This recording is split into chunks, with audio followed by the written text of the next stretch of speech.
Plutón, es decir, un cometa formado en otro sistema solar, parece tener la misma mezcla de materiales que los cuerpos helados de nuestro propio sistema solar. Para la astronomía, esto es una pista fascinante. Podría indicar que los procesos de formación planetaria son más universales de lo que se pensaba.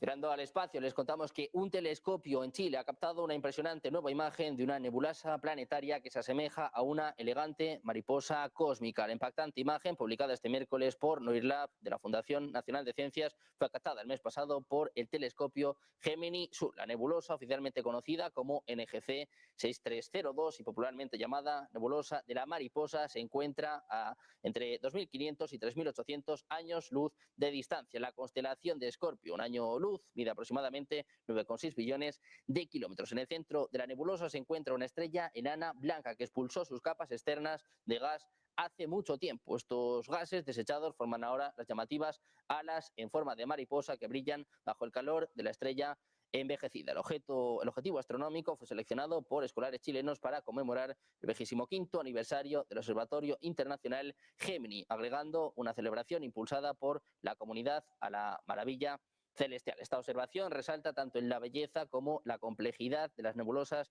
planetarias, ofreciendo a los científicos y al público una visión de las dramáticas etapas finales de la vida de una estrella. Como ven, un telescopio en Chile ha captado una impresionante nueva imagen de una nebulosa planetaria que se asemeja a una elegante mariposa cósmica. La impactante imagen, publicada por el NOIRLab de la Fundación Nacional de Ciencias, fue captada el mes pasado por el telescopio Gemini Sur. Muy pendientes de las últimas horas, vamos a lo que concierne, vamos a lo que sucede en directo, vamos a escuchar al presidente de Estados Unidos, Donald Trump, ahora mismo en una reunión de gabinete.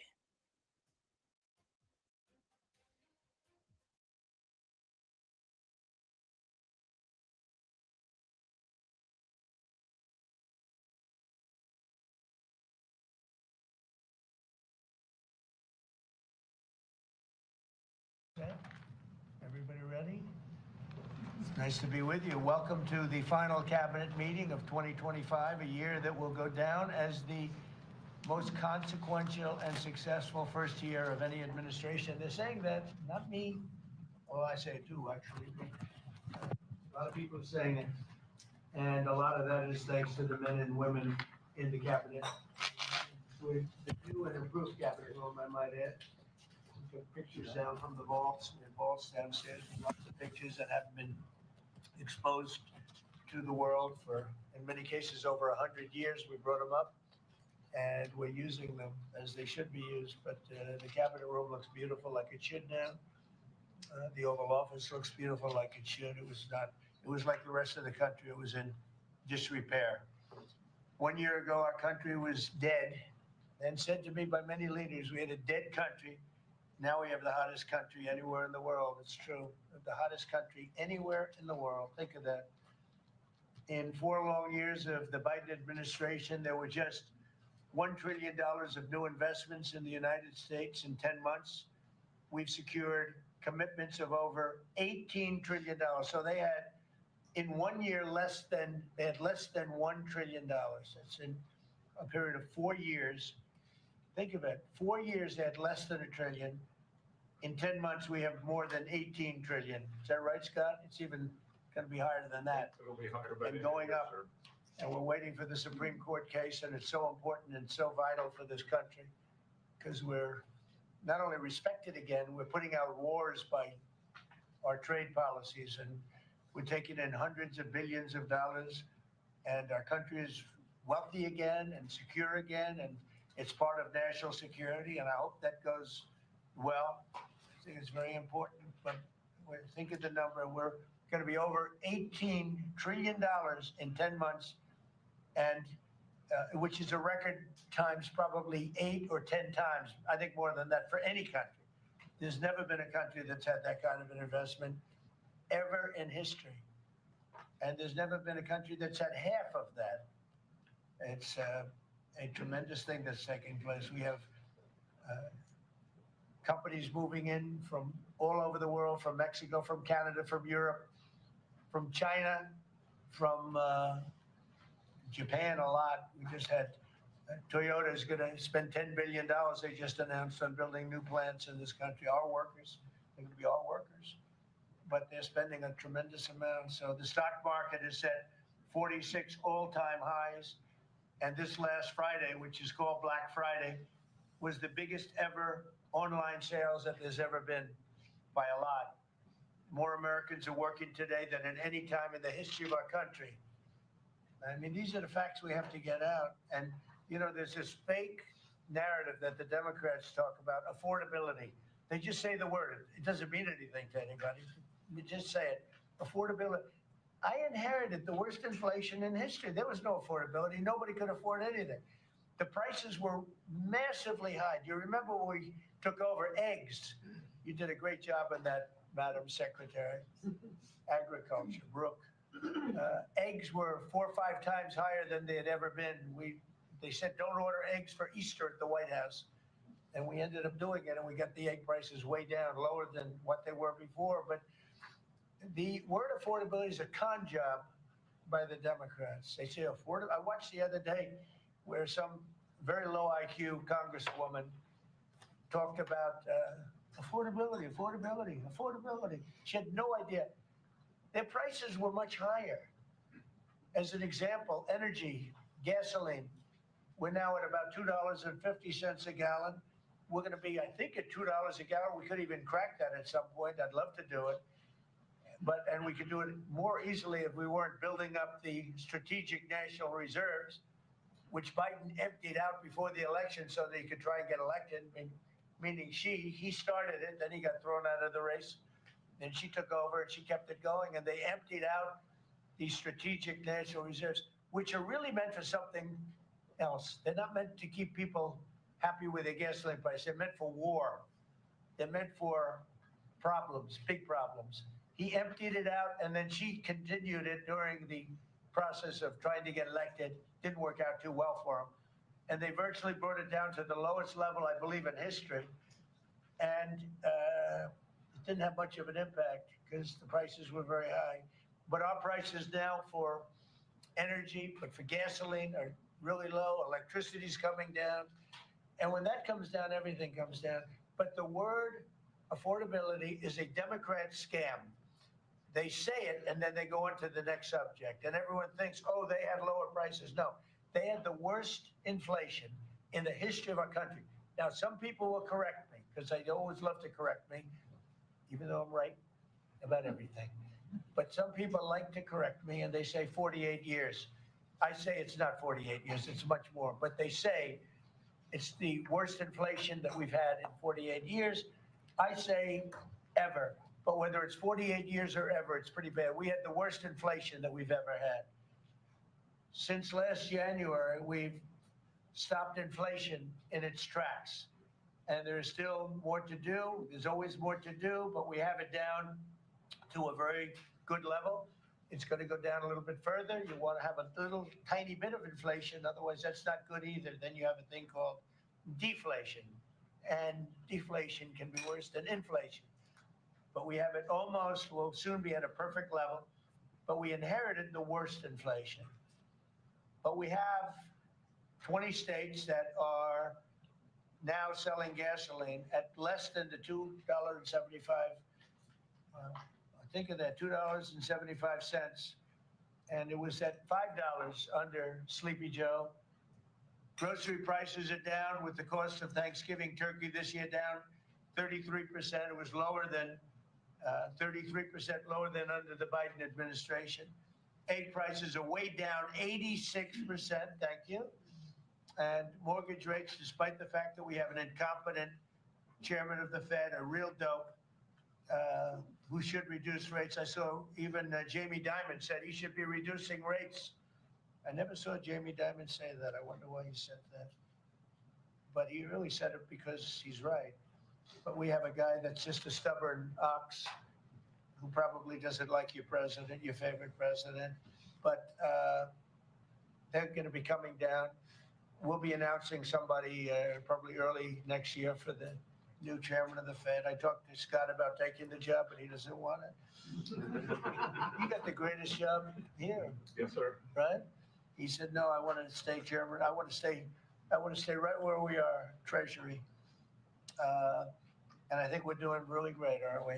We're doing great, sir. It's a great team to be part of. Yeah, that's amazing.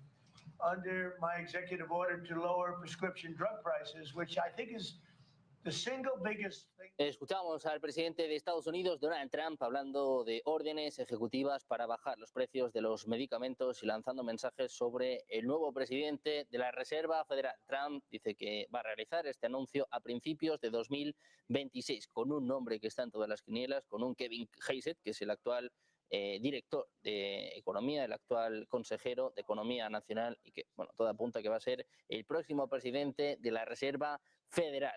Trump dice que está negociando con los demócratas sobre atención médica y además está hablando de los aranceles. Dice que va a devolver los aranceles. Seguimos escuchando los mensajes de Trump. I'm going to charge you 100% tariff, which is more money than we're talking about. And they said, sir, we'd love to do it. Please, we would be honored to do it. And they agreed that they would go along with the whole thing. Nobody thought you could do it because they felt, number one, you couldn't get the drug companies to do it. So we're paying, as an example, for the, let's call it the fat drug, F-A-T, for fat people. Anybody use it at the table? Don't ask. But the fat drug was $135. Think of that.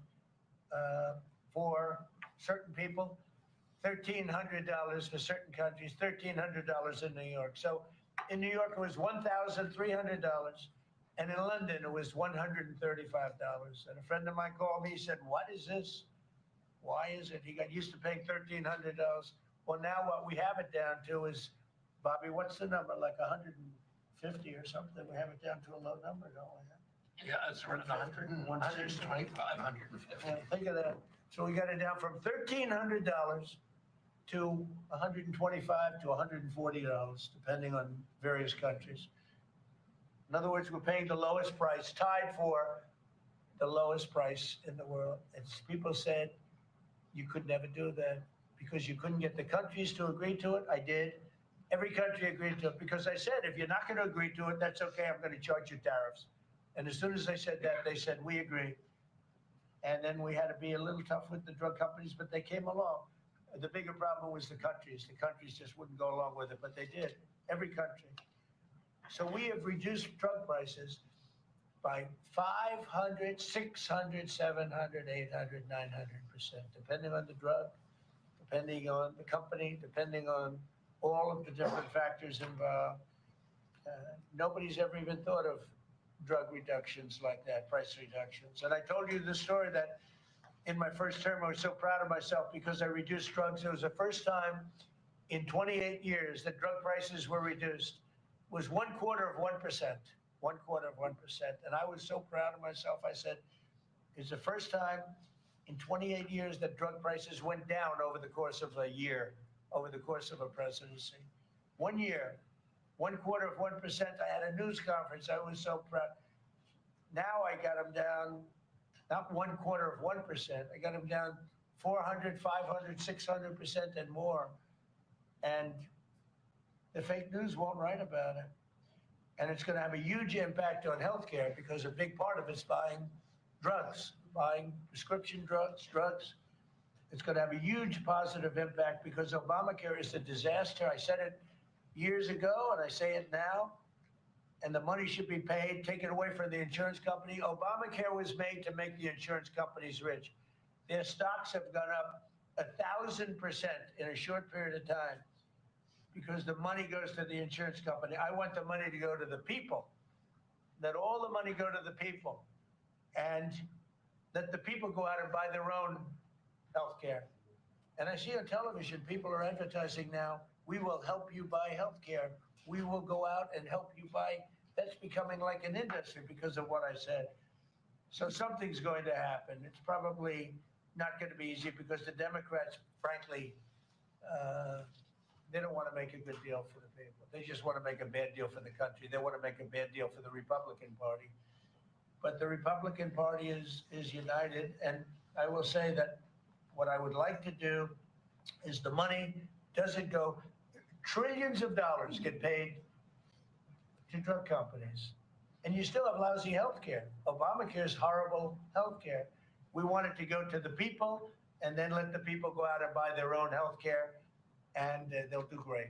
They'll do great. So we're negotiating that now with the Democrats. Well, congressional Democrats want the largest tax hike in history. I proudly signed the largest tax cuts in American history with the Great Big Beautiful Bill. The Great Big Beautiful Bill, the biggest piece of legislation ever signed, and that includes the extension of the original Trump tax cuts. But it's the biggest tax cut ever signed, and it includes no tax on tips, no tax on overtime, and no tax on Social Security. Nobody's ever seen anything like it, so think of that. And in addition, you get, if you buy a car, this is great for our car industry because we have a lot of car plants. We're bringing back the automobile business. 60% of it was stolen because we had incompetent presidents or incompetent trade people. But 60% of it was stolen over the years, and now I think we're bringing it all back. I think we'll be bigger than we've ever been in the auto business. That's not even to mention AI, where we're leading China. You know, we're leading China by a lot. They're not going to catch us. We have to be smart, but if we're smart, they're not going to be able to catch us. They know that. They told me that. Next year is projected to be the largest tax refund season ever.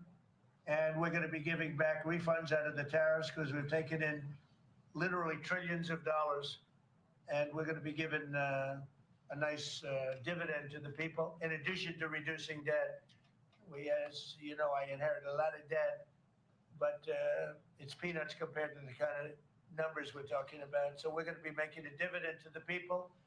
And additionally, we're going to be able to reduce debt.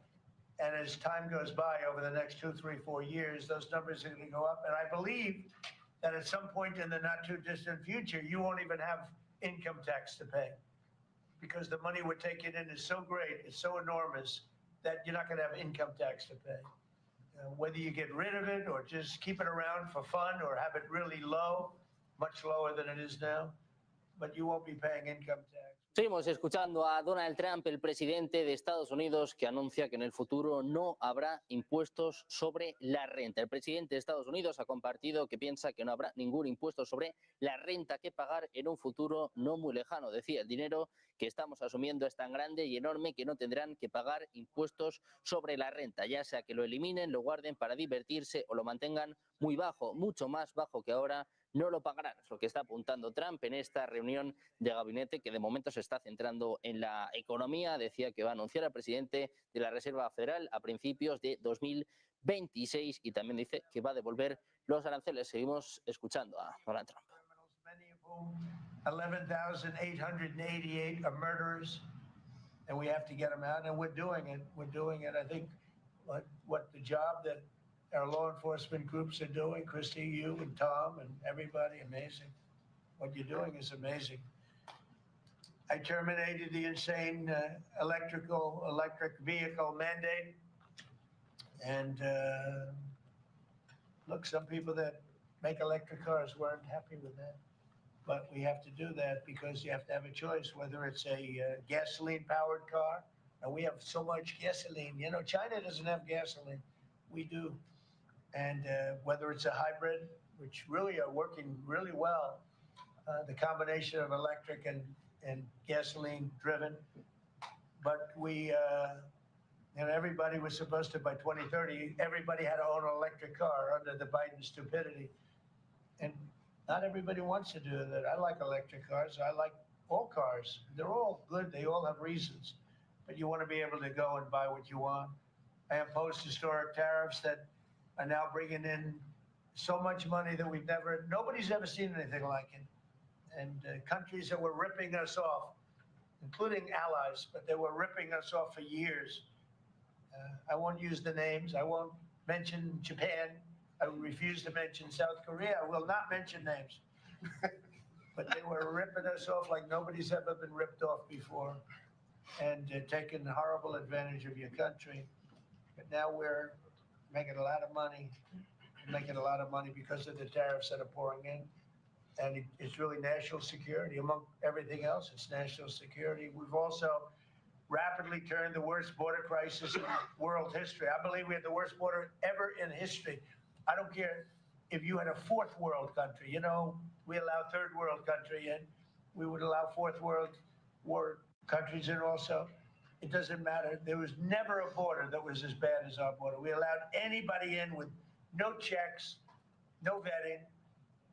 So we've rapidly turned the worst border crisis in world history into the strongest border in the history of our country, and probably one of the strongest borders in the history of the world, because we have nobody coming through. And I want to thank our people. The Border Patrol is so amazing, ICE, and I want to thank the military for the backup, because they're standing right behind them. And that was really nasty for a period of months, and now it's no longer nasty. Now they don't even come up. Nobody comes up. It's an easy job. It made your job a lot easier, because they know they're not going to get through. And we take people in, but they have to come in legally. For 6 months in a row, 0 illegal aliens have been admitted into the United States. You believe that? 0. We had millions of people coming in a year, millions. Now we have 0 for 6 months, and these are given by radical left people that do the numbers. I mean, they're not doing me any favor. They're being odd. We don't have our net numbers are unbelievable. But we had 0 people in the last 6 months. Illegal border crossings along the U.S.-Mexico border have plummeted to the lowest level ever recorded. And nobody talks about that anymore. You know, it's crazy. They don't talk about it. You think they'd say, well, Trump's done a great job at the border. This country is being destroyed by the border. But you always find something new, like, is he in good health? Biden was great, but is Trump in good health? I sit here, I do 4 news conferences a day. I ask questions from very intelligent lunatics, you people. I give the right answers. There's never a scandal. There's never a problem. I give you answers that solve your little problems. You go back and you can't find anything, but you do stories about Biden was in wonderful health. The guy didn't do a news conference for 8 months. If I go one day, I had one day where I didn't do a news conference, there's something wrong with the president. You people are crazy. I'll let you know when there's something wrong. There will be someday. That's going to happen to all of us. But right now, I think I'm sharper than I was 25 years ago. But who the hell knows? By the way, I took my physical. I got all A's, everything. But they said to me, would you like to take a cognitive test? I said, is it hard? They said, yes. I said, well, I'm a very smart person. Who was the last president to take one? No president has ever agreed to take one. Because when you get into the mid-questions, meaning, 10, question number 10, 11, 12, 28, 30, they get harder and harder. And they said, would you like to do it? I said, well, no reason to do it. Nobody's ever done it. I'll do it maybe, but there's really no reason. They said, sir, the problem is this is Walter Reed Hospital. And that's a military hospital. And that means that things are, sort of open. It's not like private where you have, if you do poorly, we'll have to, probably you'll find out. I said, I won't do poorly. I'm a smart person, not a stupid person. And as the doctor will tell you, I aced it, right, Susie? I aced. I got every question right. And these are tough questions. These are questions that I would say 99% of the people that I'm talking to right now, meaning the people from the fake news, would not do well in those exams. But I'm the only one that took it. I got every single question right. And then I read in the New York Times, is Trump sharp? Trump is sharp, but they're not sharp. That's why they're going out of business, the New York Times. I hear that they're losing so much money, it's ridiculous. They're a bunch of fakers. But we can never let another thing happen like what happened to us with a fake election, with a rigged election, where a guy like Joe Biden assumes the presidency. Because the man was grossly incompetent. And he was incompetent 30 years ago. But he was really incompetent for those last few years, and our country was put in great danger because of it.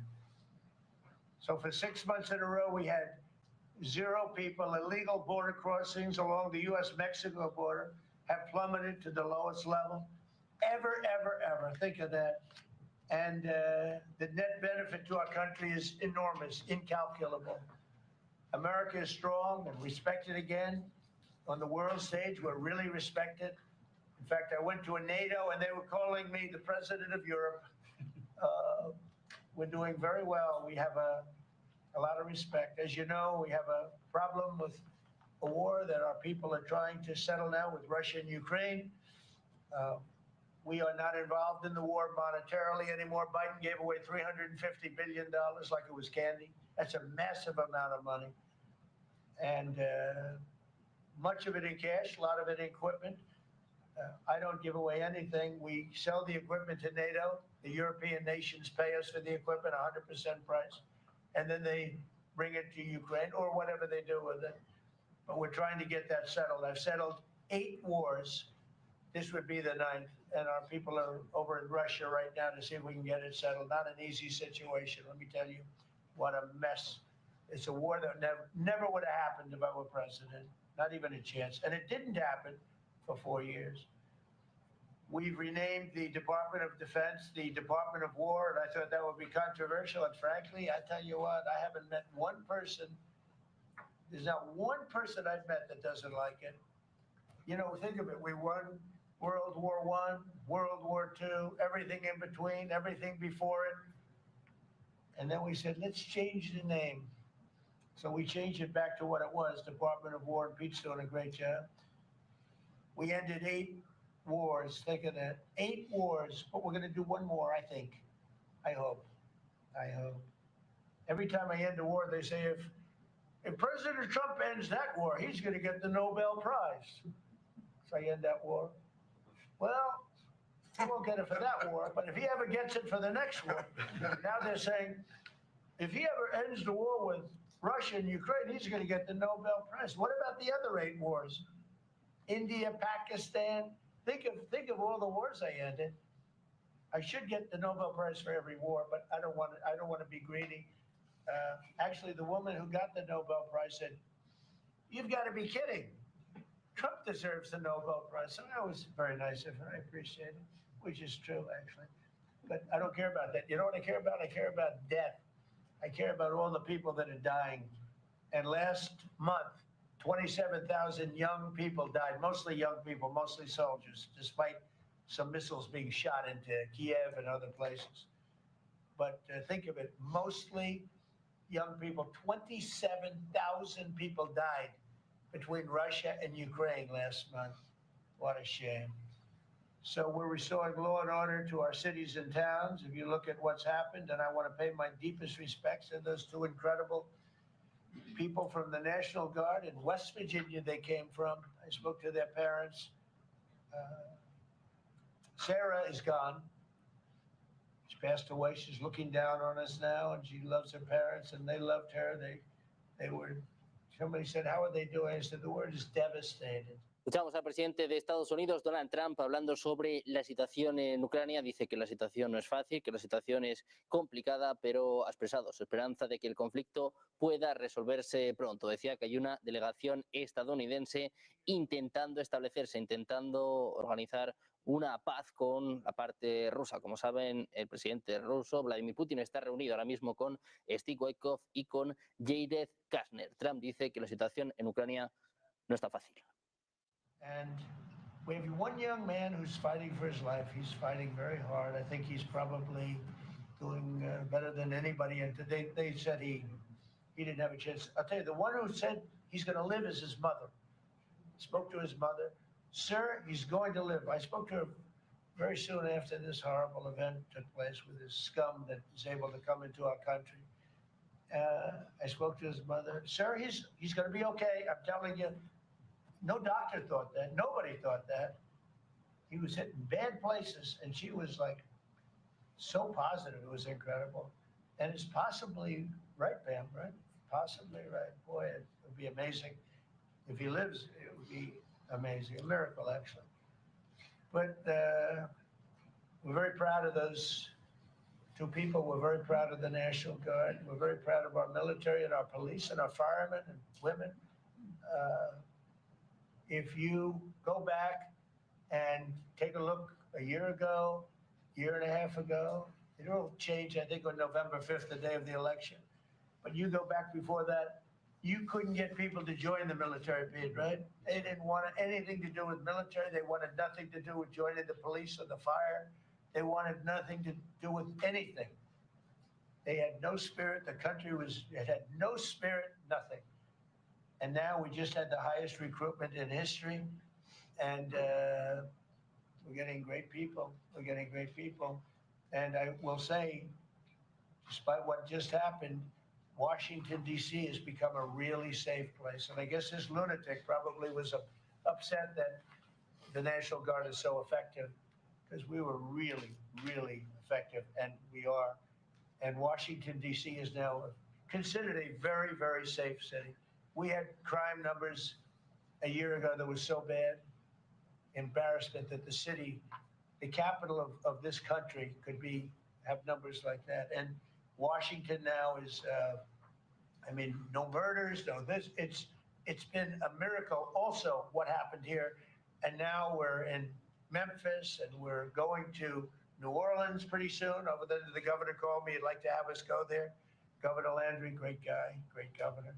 He's asked for help in New Orleans, and we're going to go there in a couple of weeks. And we're doing a real job. Even Chicago's down a little bit because we have a minor force there. We could knock it down within 4 or 5 weeks. We could bring it down to almost nothing. But we have a governor that's grossly incompetent, and we have a mayor that's even more incompetent than the governor. He's a very low IQ person. And typically low IQ people don't make good mayors. So I want to thank all of our cabinet members. They're high IQ. Let me say one. Yeah, generally speaking, a couple of them are a little concerned about it. No, but I want to thank, we have a great cabinet, an amazing cabinet, amazing people. All of them, sort of have become stars. We're getting credit for the good cabinet, actually. And I just want to wish everybody a great holiday. We've I think, done a great job with the White House, bringing the White House back. You see the Palm Court that was redone. The Lincoln bedroom was redone. The Lincoln bathroom is now gorgeous, like it should have been. It was terrible green tile that was never the way it was supposed to be. It was done in the 1940s, actually, but it was not proper. And we're restoring the White House just like we're restoring the country, and people are thrilled. But the First Lady's done a beautiful job with the Christmas trees and all the decorations. I see the wreaths on the windows. I've never seen that before, on the windows of the White House. And it's 4 stories high. I said, how did they get that wreath? They had people going up in a little dangerous. I wouldn't want to do it, but they put them up, and we have wonderful people working in the White House, and they're really proud to bring the building back. Because this building was a little bit like the country. It was mishandled. It was mistreated. And now it's being given love. And we're building one of the great, I think, maybe the greatest ballroom. We needed it for 150 years. They've been asking. You see the trucks and cranes and excavators in the background, and you hear them. And every time I hear them, I love the sound. To me, I love the sound. I wouldn't say my wife is thrilled. She hears pile drivers in the background all day, all night. They go till 12 o'clock in the evening, day, night, pile drivers. Darling, could you turn off the pile drivers? Sorry, darling, that's progress. But no, we're doing great. It's going to be I think it's going to be the finest ballroom ever built, and we're going to have it here. They've wanted it for 150 years. Think of that. So I will just end by saying I want to thank the cabinet. It's been a great cabinet. Think of it, time flies, but this is our last of the year, as I said, and I just think you've done a fantastic job. And we're going to go around the room. We'll go quickly, but we're going to go around the room, and we'll start with Pete, and you'll tell us about some of the achievements. And some of you have achievements that are so big, I don't want you to go through the whole thing because we're not done. But we'll start with Pete, and then if you want, we'll take some questions at the end. Please, Pete. Well, thank you, Mr. President. As you said, it has been a historic year at the Department of War. Recruiting and retention over this year are at the most historic levels our country has ever seen. I had a chance to be on an aircraft carrier destroyer over Thanksgiving. The spirit in our ranks since the election under President Trump is unprecedented. I've never seen anything like it as a soldier myself in uniform, and I know a lot of you feel the same way. We've ripped out the DEI and the political correctness. It's all merit-based at the department. We're getting back to basics: accountability, training, readiness, lethality, and that's reviving that spirit. And Mr. President, we're rebuilding the military, historic investments. I just took briefings on the Golden Dome and F-47, next generation capabilities that are going to make sure that for generations to come, America has the most powerful, most capable, most lethal military in the world, which you have rebuilt once and we're rebuilding again. And then we're reestablishing deterrence and credibility. If you look at what happened, we deal with every day the outcome of what happened in Afghanistan, the debacle under Joe Biden. We just dealt with it in the streets of Washington, D.C. with those 2 National Guardsmen. And then what happened on October 7th with Hamas, what happened in Ukraine, a war that never would have started under President Trump. We're having to rebuild that. So whether it's freedom of navigation and taking the fight to the Houthis, whether it's Midnight Hammer, those beautiful B-2s going 37 hours back and forth, undetected, delivering with precision, and Iran not getting nuclear capabilities, Europe and NATO stepping up to 5%, locking down our southwest border. It's been an honor to work with Christy and Tom and everyone else down there to lock it to 0, operational control of our border. And then it's getting after and going after narco terrorists and designated terrorist organizations in our own hemisphere. As I've said, and I'll say again, we've only just begun striking narco boats and putting narco terrorists at the bottom of the ocean because they've been poisoning the American people. And Joe Biden tried to approach it with kid gloves and allow them to come across the border. Cartels take over community, 20 million people, hundreds of thousands of Americans poisoned. And President Trump said, no, we're taking the gloves off. We're taking the fight to these designated terror organizations. And it's exactly what we're doing. So we're stopping the drugs, we're striking the boats, we're defeating narco terrorists, and we're standing. And you may say one thing, that drugs coming in through the sea by sea are down 91%. And I don't know who the 9% is. I'm not sure either, sir, but down 91% by sea. We've had a bit of a pause because it's hard to find boats to strike right now, which is the entire point, right? Deterrence has to matter, not arrest and hand over and then do it again, the rinse and repeat approach of previous administrations. This is meant to get after that approach. And I will just end by saying, as President... Escuchan al secretario de Defensa de Estados Unidos, Pete Hegseth, que dice que apenas están comenzando a perseguir barcos narcoterroristas. Dice, eso sí, advierte que han tenido una pausa en los ataques porque es difícil encontrar barcos en este momento. El secretario de Guerra de Estados Unidos dice que están apoyando a sus comandantes y advierte que están empezando los ataques en el Mar Caribe. Dice que apenas están empezando a perseguir a los narcoterroristas. Seguimos escuchando esta reunión de gabinete. Ahora mismo escuchan, ven en sus pantallas a Howard Lutnick. Together with my partners, Jameson Greer and Scott Bessent, we set out to change that. So we started, the first one was the UK deal, right? We asymmetric. They pay us 10% and we get charged nothing. That allows us to export, and that began the process. Then we did the biggest, the European Union, 450 million people, $20 trillion economy. They completely opened their borders to us, and we charge them 15%. That makes America $100 billion a year and turns it back to where our economy is the best. And so it proved that President Trump's trade agenda was the right trade agenda. Then we go to Japan and Korea. They offer us $750 billion in cash to build in America at the president's direction. And we're going to start, as an example, nuclear, right? We need to have a nuclear arsenal in America of power, the generation of power. So we're going to build hundreds of billions of dollars financed by the Japanese and the Koreans, meaning they give us the money, we build it here, and we split the cash flow 50-50. We're going to build ships, $150 billion worth of ships in America. That changes the way things work, right?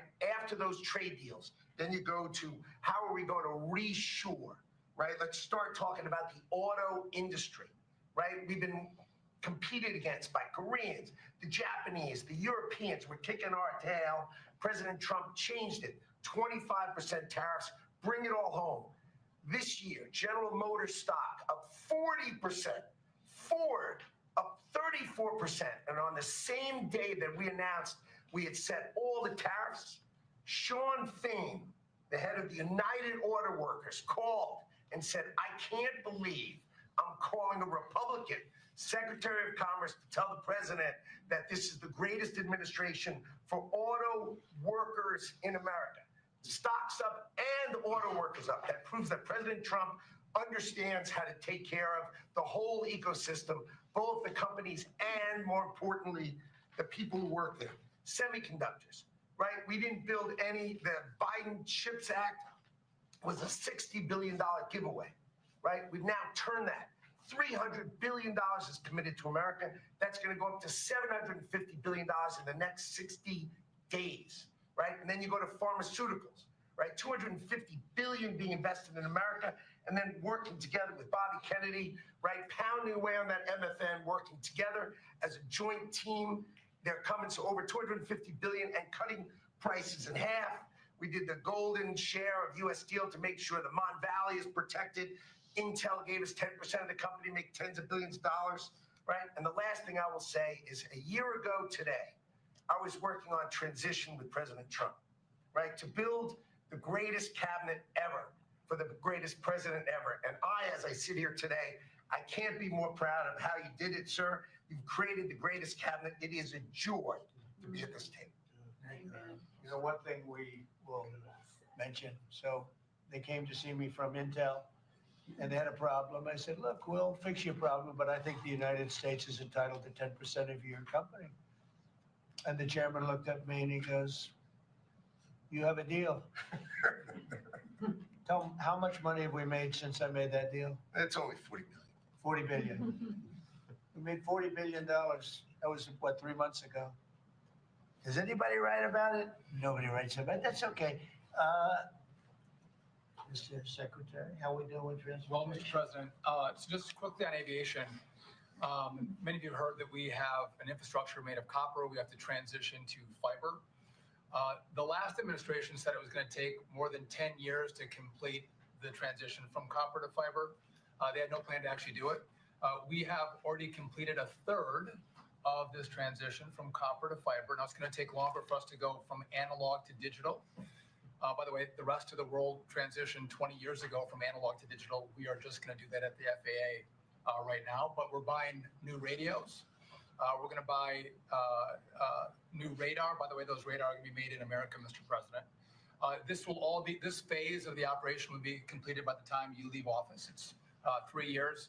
I do need another $20 billion, Congress, to start the second phase, which is really important, and we'll try to get that done also in that 3-year time period, but we need the money, critically important. With regard to commercial driver's license, I think we've covered a lot the crashes that have taken place around the country. And what we found is there have been states that have issued commercial driver's license to foreigners, and they've gone through sham schools, and they're not safe on American roadways. And so in partnership with Secretary Noem, we have driven those numbers down. We got California, Gavin Newsom, to revoke 17,000 unlawfully issued licenses. We've closed out half of the fake schools that give out these fake licenses, all critically important. Governor Tim Walz of Minnesota gave 33% of these licenses unlawfully. People that should never have a driver's license driving a big rig on American roads, endangering the American people, shameful. We've cleaned up Union Station here in DC per your directive. We're going to rebuild Penn Station in New York. We're going to break ground at the end of 2027, get that project operational. And, you know, Mr. President, a lot of us, I fly commercially, I fly back by the bathrooms. I don't know why that happens. They put me in the back. You know, we've asked Americans to bring their better selves, to bring stability back to travel, to say, listen, let's say please and thank you. And if you have someone's pregnant on your flight and you're as strong as Pete is, well, pick up the bag and help her put it in the overhead bin. Let's be nice to each other, is what we've asked. Maybe not wear pajamas or slippers on the airplane. And I think it's been received fairly well, and I think we can all have a better travel experience when we do that.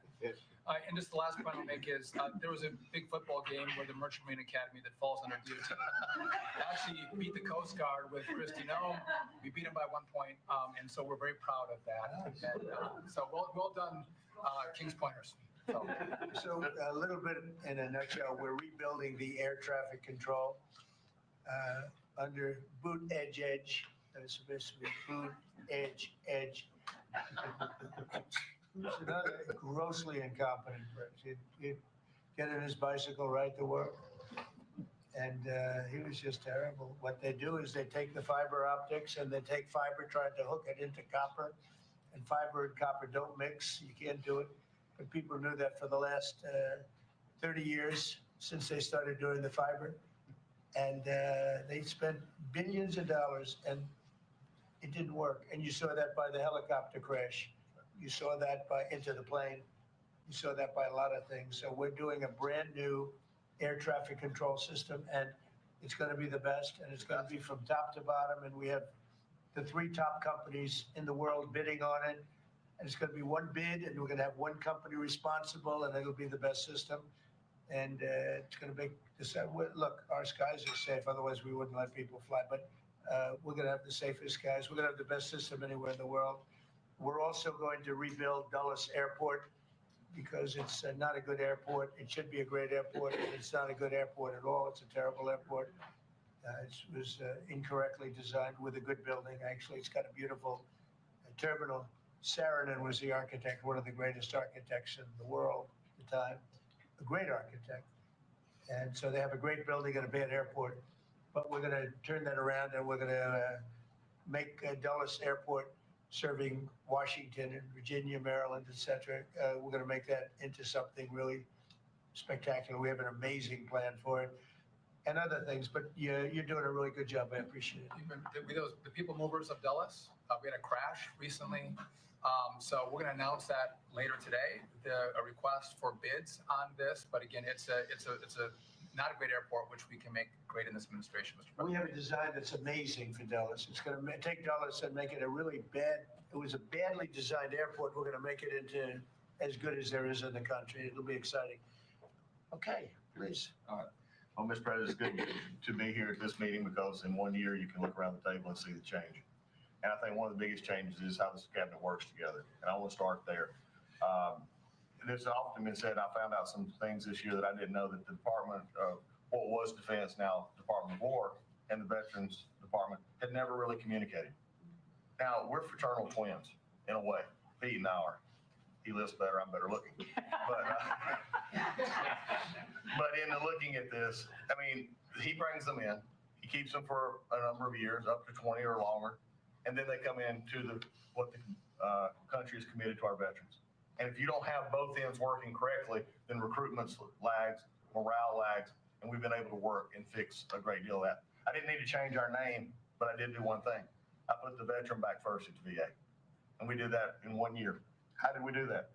We started taking things that have been neglected for a long time and put them back. We had a backlog in which we've dropped over 160,000. We're not talking year-to-year change at the VA. We're talking 5-6 years. We have to go back 5 to 6 year prior COVID numbers to see the change of backlogs that are now reduced.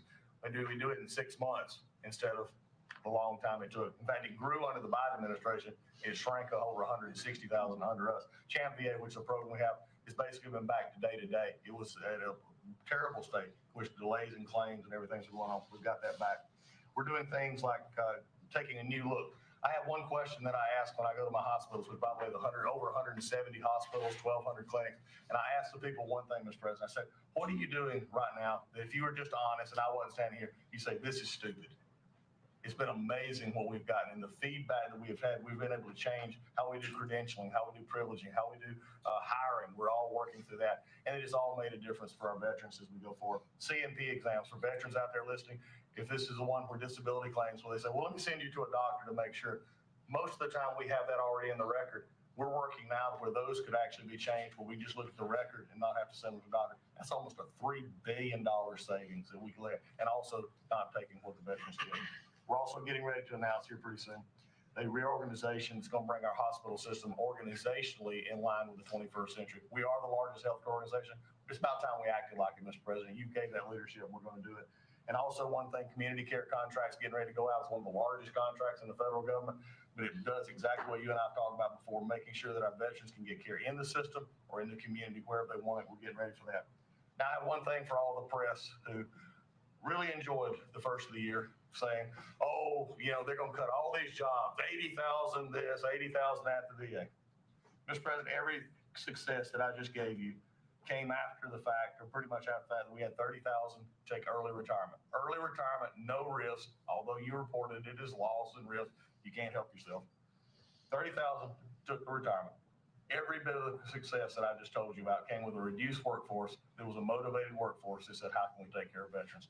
That's what this cabinet does. That's what we're doing for you. And you've got the highest approval rating we've ever had at the VA, so that tells you something. You're doing a great job. Thank you very much. Jameson, please. Well, there's been some activity on trade this year. For about 75 years, we had a system, global trading system that was premised on the United States having totally open borders, right? Not just on immigration, but on goods and services. And everyone else generally kept higher tariffs, higher non-tariff barriers, et cetera. Obviously, the outcome was we had a huge trade deficit. You took it head on.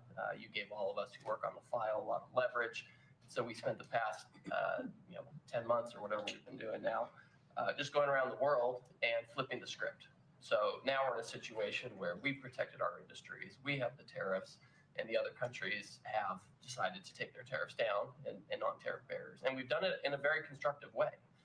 We've achieved agreements on reciprocal trade, which are a new kind of trade agreement that's really focused on making sure we have balanced trade, we have reciprocal trade, that we're treating each other fairly. And it's been embraced by the international community. And it's going to be exciting to see what it's like 5 years, 10 years from now, because you've changed it. And that's how it's going to be now. And I think you should be commended for it. And we look forward to seeing what comes the next few years. Thank you very much. You're doing great. He's doing a great job. Thank you very much. Please. Thank you, Mr. President. Last time I was here, I said that the amount of dereg that we had for regulatory was 30 to 1. Since then, it's up to 48 to 1. Your goal had been 10 to 1, which was in excess of 6 to 1 in the first term. It's actually much higher than that, but I made my team redo the threshold a little bit because it sounded so unbelievable. But the amount of work that's being done with this entire team is astronomical. And another detail in that is that when we propose a rule, some of the biggest ones that you care the most about don't go into that count until they are finalized. So next year we should be even more eye-popping. One of those to talk about is the federal acquisitions regulations, which you gave us a charge 6 months ago to dramatically reduce. In 6 months, we've lowered it by 25%, 500 pages, 2,700 mandates, which is a third of the mandates. That's going to lead to savings, competition, and speed. So probably $40 billion for the agencies and savings over the course of 10 years. When we get up and running, it'll be north of between $200 and $400 billion. Competition, about 45% of government bids only have one bidder. So you got no competition in that situation. That will now change, and then we're just getting faster, months, and hopefully we turn it into years, which means you all around this table can buy things that you need quickly, and that you have better vendors to come, many of them small businesses who want to participate in the federal procurement process. So making all sorts of improvements on that front is very exciting. Thank you, Mr. President. Great on the regulations. We're cutting them at levels never seen before. And I have the record from the first 4 years, but we're blowing that record away. So it's been really great. Good. Scott? Yes, sir, Mr. President. Great to be with everyone. And, when you were giving your report, which was fantastic, and I listened to the report of all my colleagues here and those that will come, it reminds me when I played in the NFL, we had this thing called game film. You know all about film. And we had a saying that said, the film don't lie. The film tells a real story. And I hope that the American people, when they watch the film that's going on now in this time in our history, that they will see that America is greater today than it ever has been. And so I thank you for that. And thank you for giving us good stories that we can tell for the American people. Scott, we're saving our country, Yes, sir. okay? And I don't want to be braggadocious. We're saving our country. Our country was going down and would never have been able to come back. We're saving all of us, but we're saving our country. All right, go ahead, please. So at Housing and Urban Development, in keeping with your executive order, sir, in making America's streets safe and beautiful, again, we've been very intentional about making public housing in our country safe. And I want people to know, our colleagues know this, but people in America know that we actually care about people that live in public housing around our country. A lot of public housing is wrought with crime, sex trafficking, drug trafficking, illicit drugs, illegal aliens living in public housing, but we've put them on notice to let you know that it's not lost on us. We care about the people, we're paying attention to it, and we're gonna root out crime in public housing. We've been very focused on working with the Memphis Safe Task Force, the DC Safe and Beautiful Task Force, working with Pam and Christy and others, and law enforcement. Our law enforcement is tremendous. Every single night they go out and they go to public housing to make sure that our people are safe, mothers and children are safe. And so at HUD, you know, it's a different day. We're running new plays. The film was real bad when I came in, I'm gonna be honest. But we are giving the people that live in public housing the assurance that they will be safe. And we also announced a new crime hotline, sir, that people that live in public housing, if they see criminal activity, if they see illegals living there, if they see drug trafficking, if you see it, if you hear it, report it. Don't be afraid. And so work with our Office of Inspector General. We've set up this crime hotline, and also working with Christian Department of Homeland Security, making sure that everyone that lives inside of public housing is accounted for and that they are American people. And so I say that and I emphasize that to know that we prioritize American people and American people only.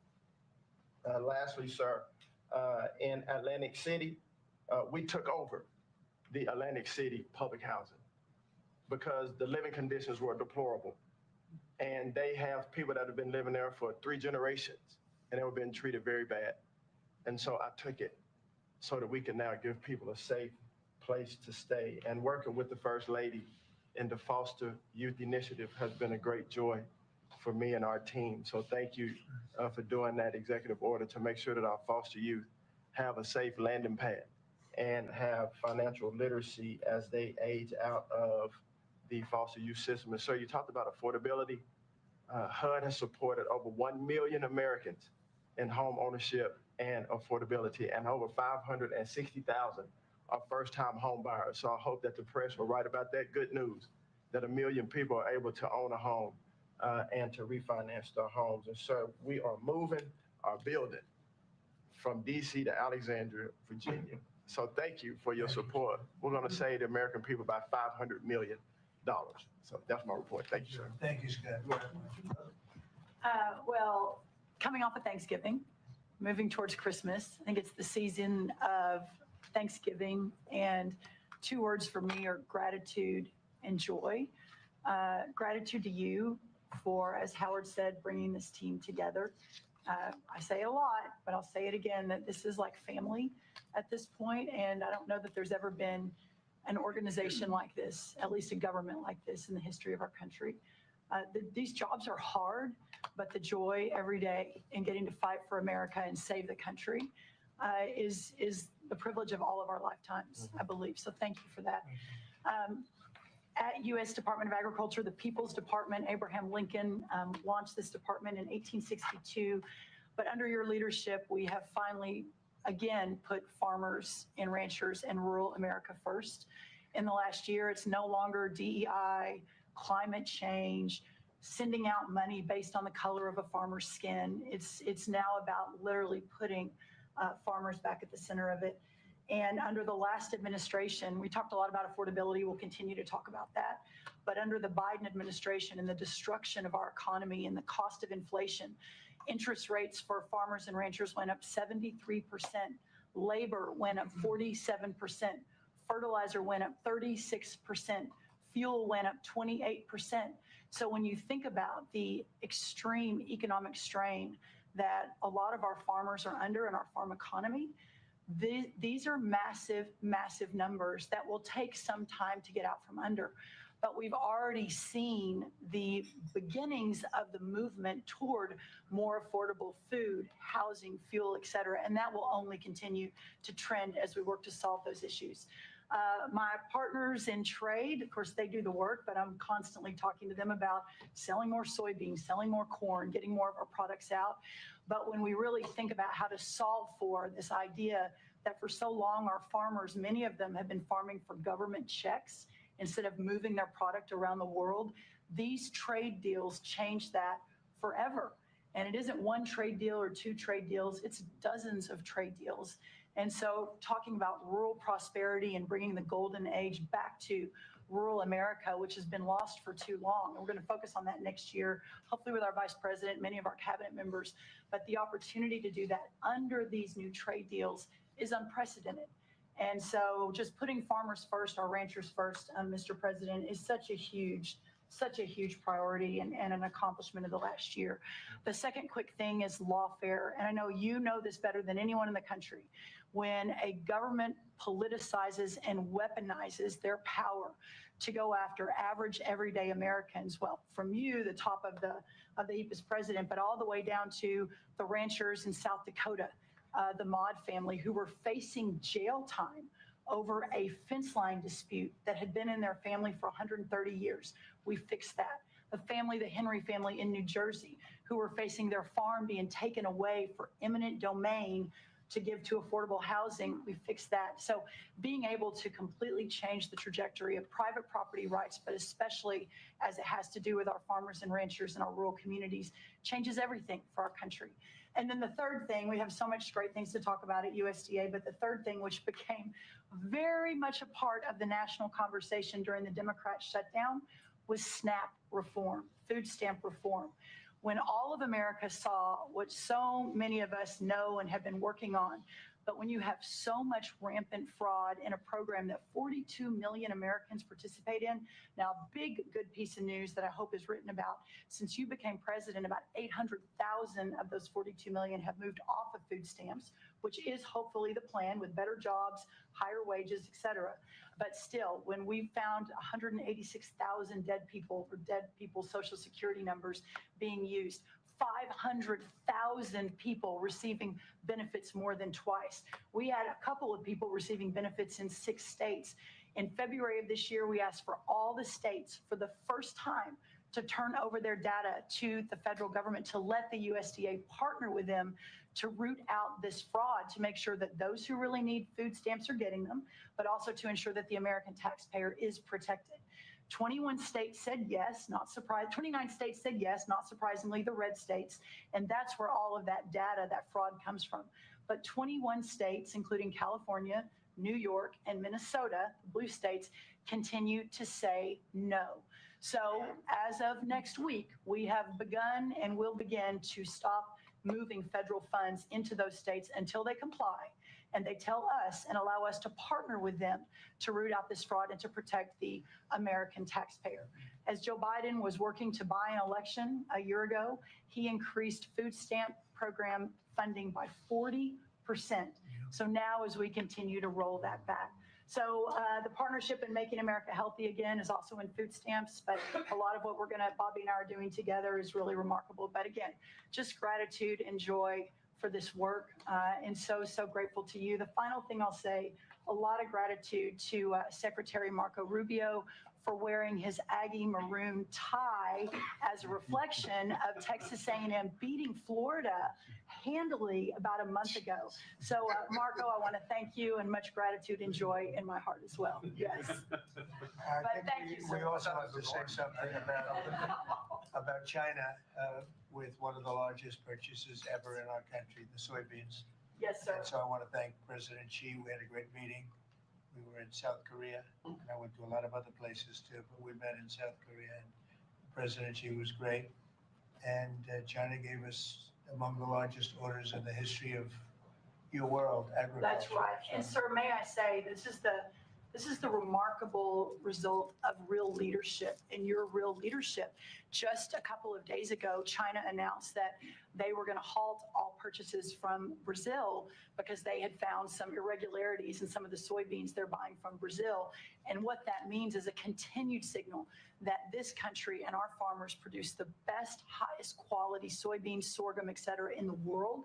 And what you've been able to do is open those markets up and, again, move toward an era where our farmers are not so reliant on government checks, but they have the markets to sell their product. Having said that, we do have a bridge payment we'll be announcing with you next week as we're still trying to recover from the Biden To help years. them, yeah. That's help- right. To help the farmers. We're That's gonna help right. the farmers. They did not help the farmers. That's right. Thank you very much. Thank you, sir. Scott? Mr. President, it's been a great year on the economy, but the best is yet to come. The tens of trillions of dollars that have come in investment, both the portfolio investment by companies, investment by countries, that is turning into a CapEx boom for the U.S. Capital expenditures up 15% in history. When CapEx is up, jobs will follow. The One Big Beautiful Bill is an incredible, as you said, thanks to your leadership, along with Speaker Johnson, Senator Leader Thune, we had that done on July 4th, which everyone said was impossible. And the great thing about that bill, sir, for the American people, it's for industry, 100% expensing. Build your factory here. You can write it off immediately. But you also insisted on the 4 benefits for working people. No tax on tips, no tax on overtime, no tax on Social Security, auto deductibility for American cars. And that is retroactive. So as a result, in 2026, we are going to see very substantial tax refunds in the first quarter. So the best way to address the affordability crisis is to give Americans more money in their pockets, which is what this bill has done. We're going to see real wage increases. I think next year is going to be a fantastic year. Taxes, deregulation, energy certainty. That's why everyone with your leadership is coming to America. Bond market had its best year since 2020. Everyone said couldn't be done. So we're going to have growth. We've had 2 4% quarters before the Schumer shutdown. We're going to go back to that. So not only are we going to have great growth, but it's going to be low inflationary growth. And stock market obviously is following, but next year is going to be the year for Main Street as all this kicks in. And you came in, immigration, I called it the 3 I's, immigration, interest rates, and inflation, that were killing the American people. Close the border, the promise kept. Interest rates are down, and 10-year bond, again, best year since 2020, and inflation led by energy prices is going to roll next year. I think it's going to be a fantastic year. We can look back, be very proud of this year, but I think 2026 is going to be great for the American people. Thanks, Steve. It's going to be great. Thank you very much. Mr. Vice President. Thank you, Mr. President. It's an honor to serve with this great team that you've assembled. And I just want to pick up on something you said, Mr. President, because you hit the nail on the head, that it is absurd that Democrats talk about an affordability crisis that they created and the people around this table work every single day to address. You'll hear a lot of statistics today. You hear a lot of statistics in our political conversation. I think the most important statistic for the American people is that under the Biden administration, the average American family lost over $3,000 of household income. And under the first 10 months of this Trump administration, they have gained over $1,000 of household income. What that says very clearly is that we are fixing the problem that Joe Biden and the Democrats created in the last administration. If you look at every affordability crisis that's confronting the American people today, it is traceable directly to a problem caused by Joe Biden and congressional Democrats. Why did homes get so unaffordable? Because we had 20 million illegal aliens in this country taking homes that ought by right to go to American citizens. Why did tax bills get so unaffordable? Because Democrats were raising taxes while congressional Republicans under the president's leadership, we're now cutting taxes. Why did food get so expensive? Because we printed trillions of dollars and threw it into green scams that made our agricultural economy suffer while Americans were paying higher prices for food. On every single one of those issues, Mr. President, I think we've made incredible progress. But it would be preposterous to fix every problem caused over the last 4 years in just 10 months. I think that we've done incredibly good. But what I see over the next year, and you heard Brooke talk about joy and gratitude, what I really think this season represents for me, and I think for the entire administration, is that we have now done incredible work to fix what Joe Biden broke. And I think that next year in American growth and American prosperity could be the best year that we've had in the United States of America. It's going to happen because we're all working hard. It's going to happen because we have the greatest country in the world. But I think for congressional Democrats in particular, if they want to talk about affordability, they ought to look in the mirror. We are fixing what they're broken. We're proud to do it. It's the job that we were elected to do. But I think 2026 is going to be the year where this economy really takes off. Thank you very much. Thank you, sir. Great. Yeah. President Trump, thank you for talking about Sarah. Heartbreaks for her family. And Andy is doing well. His parents, Melody and Jason, wanted me to tell you, and I was with them yesterday in the hospital. He's a miracle. I was there when the surgeons came in, and they wanted you to know this. He's a miracle. And if everyone in this country can continue to pray for that family, he's got a long road ahead of him, but he is a miracle. And of course, our DC initiative is led by our amazing, and the monster will be held accountable who did this. Our marshals, of course, are leading the DC Safe effort. We have made over 7,000 arrests at your direction. DC is safe again. Working with everyone around this table, Pete and everyone. Scott and I were in Memphis together last week, and everyone, and Bobby, your HHS, doctors and medics are on the ground to help people in Memphis and DC. In Memphis, we've made over 3,500 arrests so far, and Homeland Security, Christy, you've been instrumental in this. But it's everyone working together as a team. We even have Treasury agents out there. It's unbelievable, on the ground in DC and Memphis. Of course, law enforcement first, FBI, Kash Patel has led the FBI. We have a 100% increase in the arrest of violent criminals, thanks to your leadership. DEA, led by Terry Cole. Over 45 million fentanyl pills, 4,200 kilos fentanyl powder. That is the equivalent of 347 million potential lethal doses. That's unbelievable that you've taken off the streets of our country. And the weight of all the drugs combined taken off by DEA is the weight of 17 full semi-trucks of the drugs just since you've been in office, the drugs that had flowed into this country under the previous administration. ATF, led by Rob Sakata, has seized more than 31,000 illegal guns, 31,000. Unbelievable at your leadership. 19,000 of those were from trafficking cases. We've been sued on the legal front now. We have been sued 575 times. 575 times, more than every administration going back to Reagan combined. Most recently, yesterday, I was sued by an immigration judge who we fired. One of the reasons, she said she was a woman. Last I checked, I was a woman as well. 24 Supreme Court wins, President Trump, 92% success rate. We told you it would take a while to get to the Supreme Court. We're doing it at record speed, led by John Sauer, of course, Sarah and Hosh, all working together. Immigration, we're winning. Nationwide injunctions, ending DEI funding, working to secure that our federal workforce is aligned with your America First agenda, representing pretty much everyone in this room. We met with your general counsel yesterday, Doug, working with everyone. It's nonstop. ICE, of course, we're winning there with Christy. We're Brooke, SNAP benefits, won there. Marco, USAID. Pete, National Guard, of course, going nonstop. Our U.S. attorneys are fighting violent crime, working around the clock to make America safe again, which was your directive. Our Civil Rights Division, suing Gavin Newsom 3 times now, Prop 50, keeping boys out of girls' sports and in-state tuition for illegal aliens. We've sued over election integrity. We are litigating major universities with Linda. Thank you, our Civil Rights Division, for everything that you've done to end DEI in our schools. Our Civil Division fighting sanctuary cities every single day.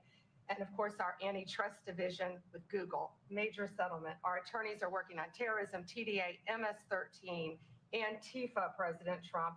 We've charged more than 500 defendants with assault on federal officers thanks to your directive. And also, we have dropped countless cases against Americans that were prosecuted under the Biden administration, including J6, COVID, FACE Act, and more. And as everyone knows, we cannot talk about pending grand jury investigations, but no one is above the law, and that includes what happened in Arctic frost. I hope everyone has a very Merry Christmas, Happy Hanukkah, and Happy Holidays. Thank you for fighting for our country. Thank you. Thank you very much. Please. Great. Well, thank you, Mr. President. Thank you for allowing me to be at this table. When I came on board, I knew really none of you in this last year. And it's been a year, Mr. President, since I've had the pleasure to serve this country on the workforce. Everybody said the Department of Labor would be quiet, fly under the radar. You won't have to do too much. Absolutely not, because you made the American people realize the American dream is real for the American workforce. And it's been under your leadership, Mr. President, that over 2 million jobs that has been created since you started have been native-born workers.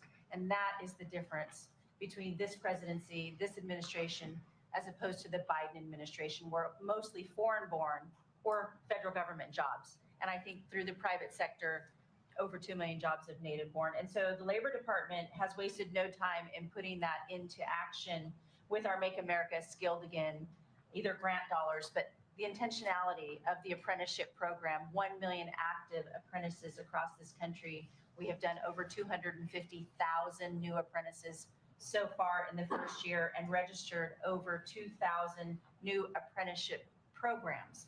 Why do we need the apprenticeship programs with the men and women in the trades? Because of the leadership of onshoring and reshoring, and have a lot of these companies reinvest in America. We have to build this country. We cannot do that without the tradesmen and women and the craftsmen of this country. And I think that, Howard and I, we talked about that from the beginning, and we're going to have to lean in on that because we need the labor force, 700,000 new skilled jobs with electricians, construction workers, machinists, and so forth. And as I traveled with the vice president as well, we see that on the manufacturing floors of this country, they're in desperate need. The Department of Labor are going to get the workforce skilled again. Working with Secretary McMahon as we move a lot of the education out to our respective states, we are now working together, and we have deployed $86 million in investments, and a lot of that is in AI infrastructure jobs to have our new workforce proficient and literate in AI if we're going to continue to lead the AI race, and we're working on that. And the Department of Labor is now creating and will soon launch the AI infrastructure and workforce hub, which we will be able to track that metrics to see exactly if these dollars are going correctly.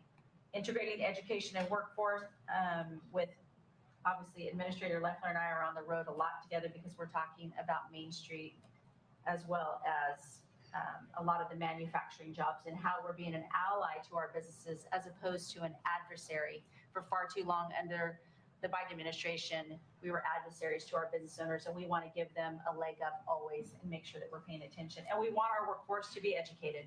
We do not need the numbers that we have seen across this country where our 4th through 8th graders cannot do read, write, or do any math, and they are our future workforce. We have to depend on the American worker first.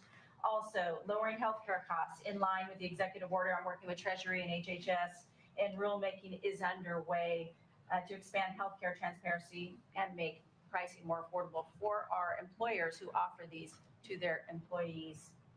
Promoting retirement security. The department rescinded the Biden administration's guidance that restricted the use of crypto in the retirement investments, and we're seeing more and more of that, where we also rescinded the supplemental statement that discouraged the fiduciaries from considering the alternative assets for 401ks, and that will also come through the Department of Labor, that rulemaking. Ending abuse of cheap foreign labor at the expense of the American worker. We launched over 200 investigations into companies who will have abused and or fraudulently against the American worker. So Project Firewall was released. Thank you, Mr. President. We want the trained workforce, but we will root out the fraud and abuse, and we'll protect the American worker first. And slashing the job-killing regulations. The department has rescinded discriminatory DEI practices. And I will tell you, reducing compliance costs for businesses as it was for DEI has saved American businesses nearly $1 billion this year by just getting rid of DEI for that compliance cost that they've had to do. So, Mr. President, continuing to skill the American worker, the American workforce is going to be my mission. We have to do it faster. We have to do it quicker. We have to build so that the American people can realize that American dream that you have laid out so eloquently. And it's an honor to serve under this administration and to talk to the American workers who believe in the American dream again, the pride on their face, the pride of the American worker, the skilled men and women who build with their hands. It's an honor. So thank you and Merry Christmas. Very good job. Thank you very much. Chris? Mr. President, I am honored and frankly inspired to sit at this table with this incredible team of leaders that work every day for one and only one constituency, the American people. Not this group or that group, the American people. The price of energy is very much on the mind of Americans. The biggest determinant of the price of energy is politicians, political leaders, and policies. That's what drives energy prices. Under your leadership, what we've seen in the United States is just a steady drop in the price of gasoline, a huge consumer cost for Americans. As you mentioned early on, well below $3 a gallon right now and trending downwards. There are a number of stations in the heartland of America with $1.99 signs flying today. That's simply impossible without the leadership and changes you've brought. Now, of course, you can go to California, where the average price of gasoline is between $4.50 and $5 a gallon today in California.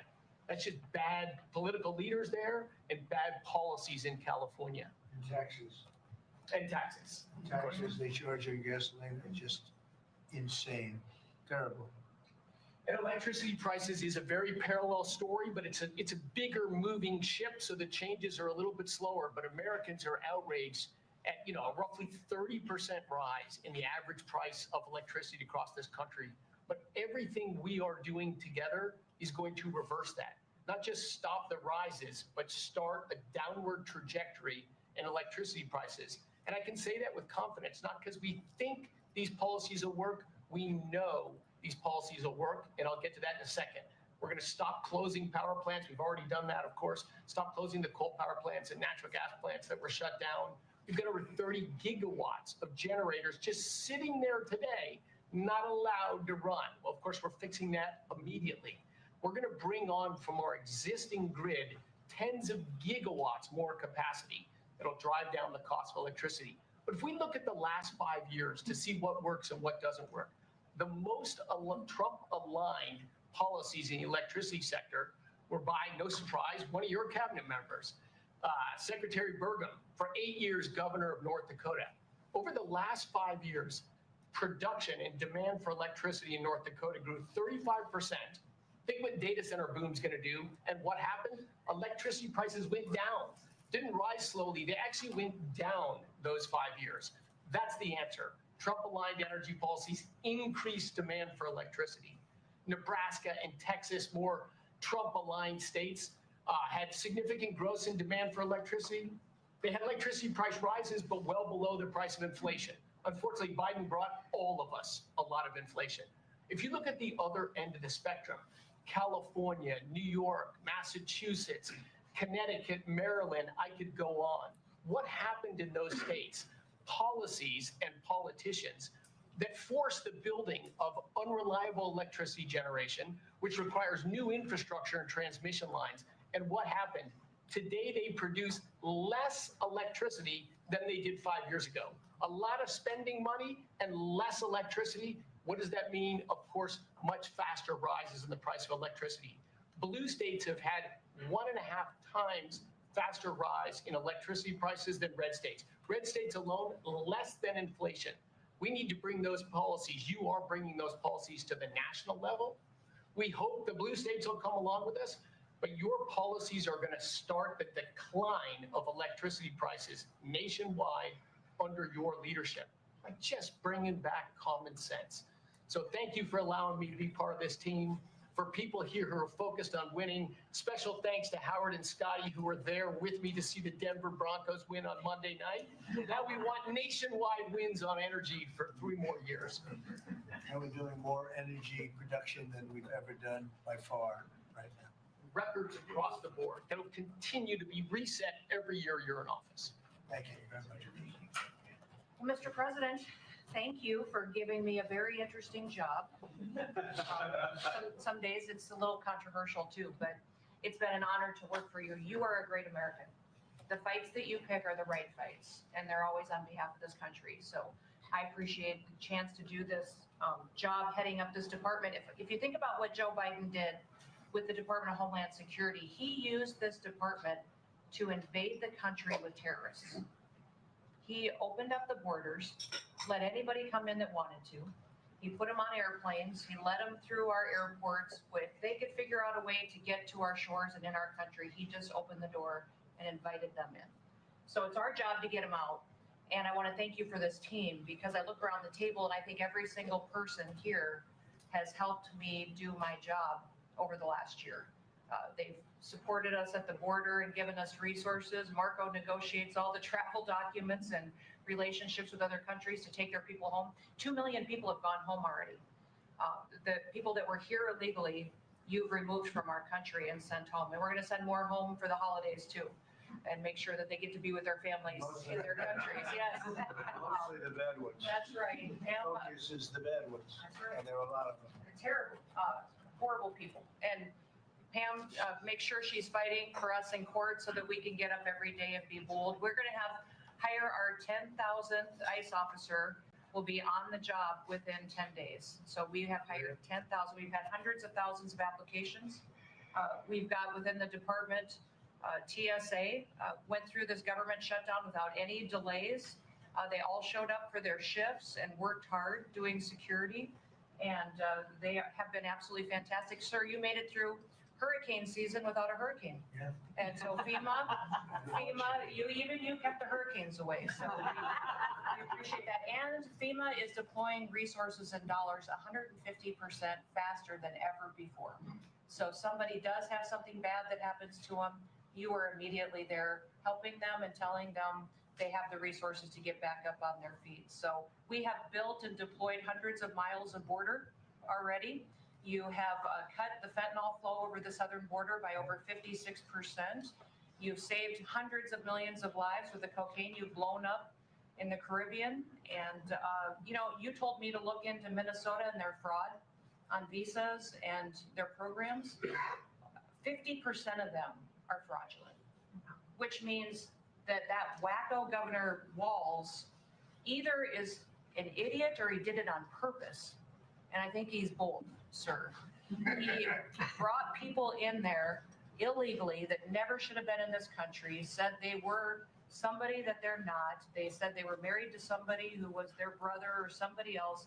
Fraudulent visa applications, signed up for government programs, took hundreds of billions of dollars from the taxpayers, and we're going to remove them and we're going to get our money back. And we're going to, this next year, make sure that we only put people in leadership positions in this country that love this country and have its back. So thank you for letting us get up every day and have a purpose.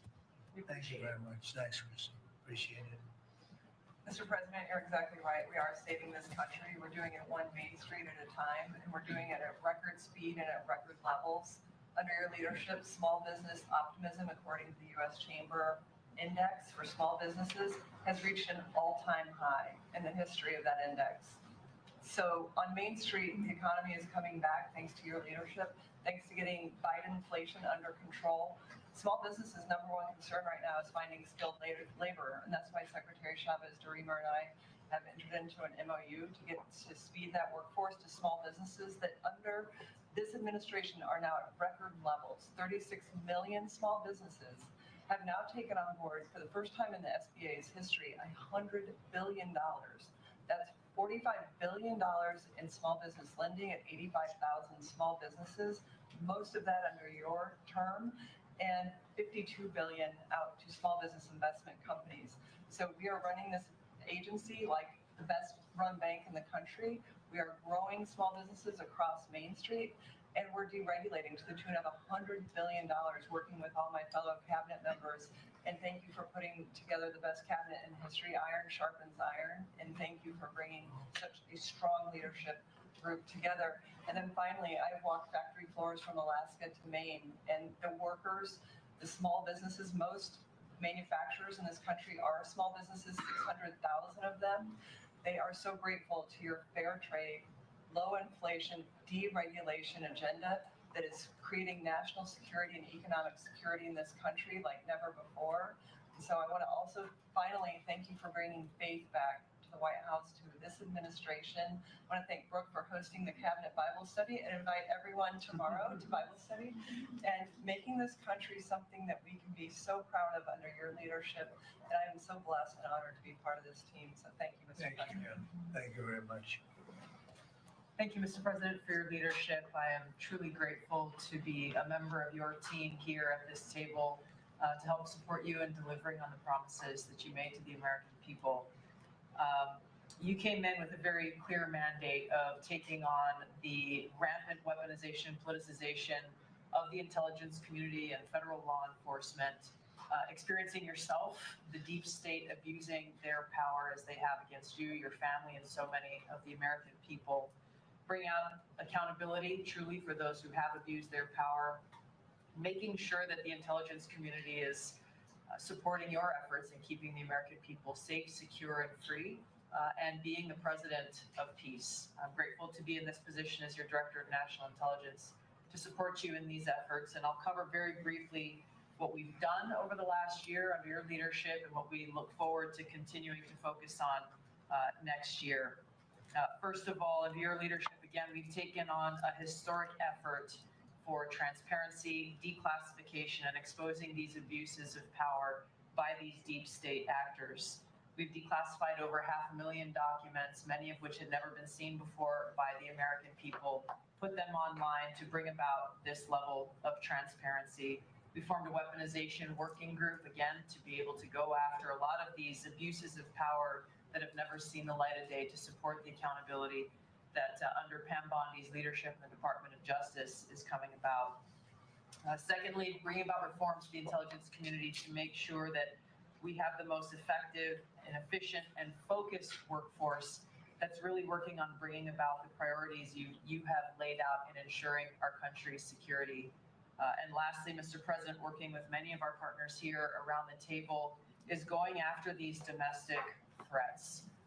We have threats coming from both Islamist ideology as well as Islamist terrorists, foreign terrorist organizations, and those who seek to do harm to the American people, many of whom were let in across our borders under the previous administration. We are focused on these tasks and this imperative for the American people, and just appreciate your leadership, Mr. President, and empowering us to be able to conduct this service. Merry Christmas. Thank you very much. Merry Christmas. It's Merry Christmas. Say it loud and clear. Lee? Mr. President, your team at the Trump EPA has been crushing it all year to fix the big mess that we inherited and deliver amazing results for the American people. I've had the opportunity to visit all 50 states since confirmation earlier this year, and to hear from real people, where they meet, where they live, and to bring their great ideas and their asks back to us to be able to deliver for them. At the Trump EPA, we have proven that you can both protect the environment and grow the economy. On the environmental front, since you were sworn in earlier this year, we have averaged a big environmental accomplishment every single day. On the 100th day, the 200th day, the 300th day of your presidency, each time we released a list of our top 100 environmental accomplishments. That has included a historic LA wildfire cleanup that you ordered us to complete in record time, which we did, and the Army Corps, under the leadership of our great Secretary of War, did their part as well. The federal government completely did all of the work needed to allow these residents and businesses to be able to rebuild, but poor leadership at the local and state level, unfortunately, is still resulting in these property owners unable to rebuild, and it's wrong. We also were able to reach an agreement with Mexico to be able to implement a plan to permanently end a decades-old raw sewage crisis on the southern border with Mexico. And Secretary Rubio and his team, Chris Landau, Ambassador Johnson, they've been amazing to get that done. On the deregulatory front, we have proudly launched a massive blitz that amounts to the largest deregulatory effort by any agency in the history of the United States. To put some perspective on it, in 1 year, at one agency, we will do more deregulation than entire presidencies have done across all agencies.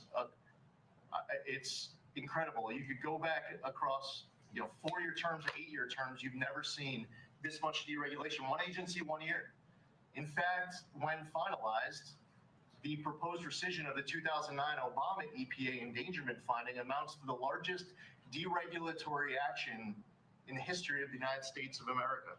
From fixing the agency's definition of waters of the United States, which is important for our farmers, our ranchers, and other landowners, to the effort to end electric vehicle mandates and promote consumer choice, eliminating regulations designed to eliminate entire sectors of our energy economy. We're thinking big and we're delivering big.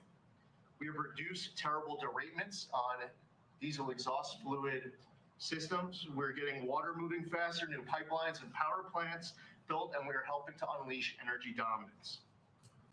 Mr. President, on the operational front, we have significantly reduced the size of the agency workforce, and we are accomplishing more with less. It's all about priorities, and our focus is on fulfilling our statutory obligations, helping to fast track project approvals that were taking way too long, and closely following the law, as well as key Supreme Court decisions like Loperbright to overturn the Chevron doctrine. We inherited massive backlogs that we have been eliminating all year long. We've been implementing your executive order to end COVID-era remote work. We consolidated real estate, canceled expensive media subscriptions, and closed a Biden EPA museum that none of you knew even existed. I'm sure none of you actually visited. To put it another way, in 2024, the Biden EPA obligated and spent over $60 billion in 1 year, an agency with an operational budget of about $10 billion a year. In their own words, caught on camera, they were tossing gold bars off the Titanic, wasting precious tax dollars to pay off well-connected Obama and Biden officials. And they were doing without any apology or regret. The Biden EPA, in fact, was amending grant agreements just days before you came into office to reduce agency oversight. But this year, 2025, at the Trump EPA, similar theme that you'll hear from everyone around this table. With our actions canceling wasteful grants and implementing other measures just mentioned, we have saved $30 billion. They spent over $60 billion. We have saved over $30 billion. The bottom line, by the way, is that the Green New scam is dead. It's a new day at the EPA where we will protect the environment and grow the economy. We will deliver on the Trump mandate every day. And we will fight with just one constituency front of mind, and that is the American people. Thank you, Mr. President, for being willing to take a bullet for this country. And if you were to ask me what I'm grateful for, whether it's a Thanksgiving, it's a Christmas, a Hanukkah, a New Year's, any time of year, the fact that this president, after 4 years serving in office, he could have just left it in the rearview mirror and went on to really enjoy retirement. But he is willing to take a bullet for all of you tuning in at home because he believes in his flag, our freedom, our liberties, and to save the greatest country in the history of the world. So I'm grateful this holiday season for you, Mr. President. You're willing to take a bullet for all of us, and by all of us, it's the American public. Thank you. Thank you. Mr. President, good morning, everyone. Well, in spite of the fact that your charge to me is to fire myself, we've really been incredibly hard at work making sure that we can return education to the states. And as I sit and listen to all the emergencies that we are addressing in this country, from the economy to our borders to everything that we're doing, I would say, sir, that if we do not fix education in our country with this hard reset that you are expecting, I think the greatest national emergency we could face is our education. Because if we are not going to educate our children, we're going to continue to fall behind the rest of the world. When there are only 30% of 12th graders, 8th graders, and 4th graders that can read at proficiency level, that is an incredibly harsh statement to make about our country. And you told me when you first were elected president, and you looked at, I think, right after you took office, the first NAEP scores, which is Nation's Report Card, came out and showed how far down we were in educational proficiency in our country. And not only the NAEP scores, but the international scores as well showed us about third from the bottom. You told me you were not only embarrassed, but you were angry about this, and that we had to do something to change this in our country. And we took a hard look at it, and you absolutely said the bureaucracy of education in Washington is keeping its thumb on preventing growth what we should have, because it's best handled at the state level.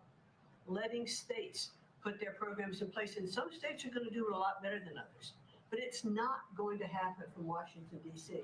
And when I hear things like, well, with no disrespect to any other country in the world that have really great programs, Germany, Sweden, Norway, we hear about this all the time. Point of fact is, they're this big. The United States is this big. We can't do it from Washington, D.C. It has to be done at the state level. So what we've been doing, as Lori brought up, Secretary of Labor brought up, we have a great working relationship. We have already signed and implemented one MOU or interagency agreement to handle the WIOA program and the Perkins grants to make sure it works. I call these, these are programs, pilot programs that we're putting out there. And if these are going to work, we will be able to permanently transfer these programs to other agencies. They're working like a charm. We've taken some of our best people in education. It still operates under the budget of the Department of Education and under the management of the Department of Education, but working with Lori's personnel. And when I hear pushback on that to say, well, how can this possibly work? The education and put it in labor. Let's be efficient. One example, in order to draw down on a lot of the grants that they are helping us with, we're using their grant system. The grant system at the Department of Education is like held together with bubble gum and rubber bands. And it did not interact with any other agency. Now we have this really smooth operation already in labor. So that has prompted us to sign also other interagency agreements, 2 more with labor, 1 with HHS, 1 with the Department of State, and we'll be moving other programs, but these are proof of concept. Let's make sure they're working and working smoothly before we ask Congress to codify these permanent moves.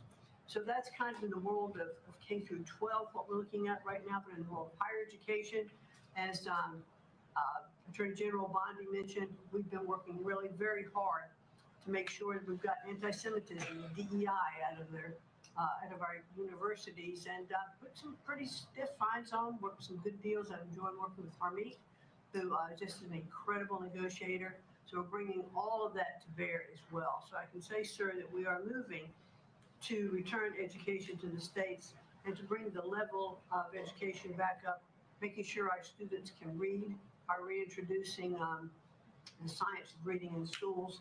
And going into next year, I can honestly say we've got a lean, mean machine operating at the Department of Education. It's only half the workforce when we started, and we're more efficient, and I think we're going to see better results as we move into next year. So thank you for this incredible opportunity. Thank you very much. Thank you, Mr. President, during this holiday season for empowering us at HHS, me, Dr. McCary, Jay Bhattacharya, and Dr. Oz. to change the trajectory of this agency towards public health in a way from the tradition of serving the mercantile interests of the medical industrial complex and the big pharmaceutical companies. 2 weeks ago, we ended, under your leadership, a 20-year war on women by removing the black box warnings from hormone replacement therapy. The medical cartel was telling women that hormone replacement therapy during menopause was dangerous for them. In fact, here's what the science said. It diminishes the risk of fatal heart attacks by 25%, cardiac disease by 50%, Alzheimer's by 35%, bone fractures by 50 to 60%. It improves appetite, it improves sleep, it improves energy, it improves happiness. There are tens of millions of women in this country who have been deprived of that therapy because of just scientific malpractice by the medical cartel. We are now remedying that, and this remedy will now be available to all women who want it during one of the most difficult transitions of their lives. MFN is one of our greatest accomplishments. It would not have happened without you. You were the only person who believed in it. You drove us to get it done. We've now made agreements with the 5 biggest pharmaceutical companies. We have 12 more in the lineup to make agreements. By the time this administration leaves office, 95% of the drugs in this country we will have the lowest prices of any nation in the developed world. Americans are already getting the benefits from these. These companies are already lowering these prices dramatically, as you've noticed.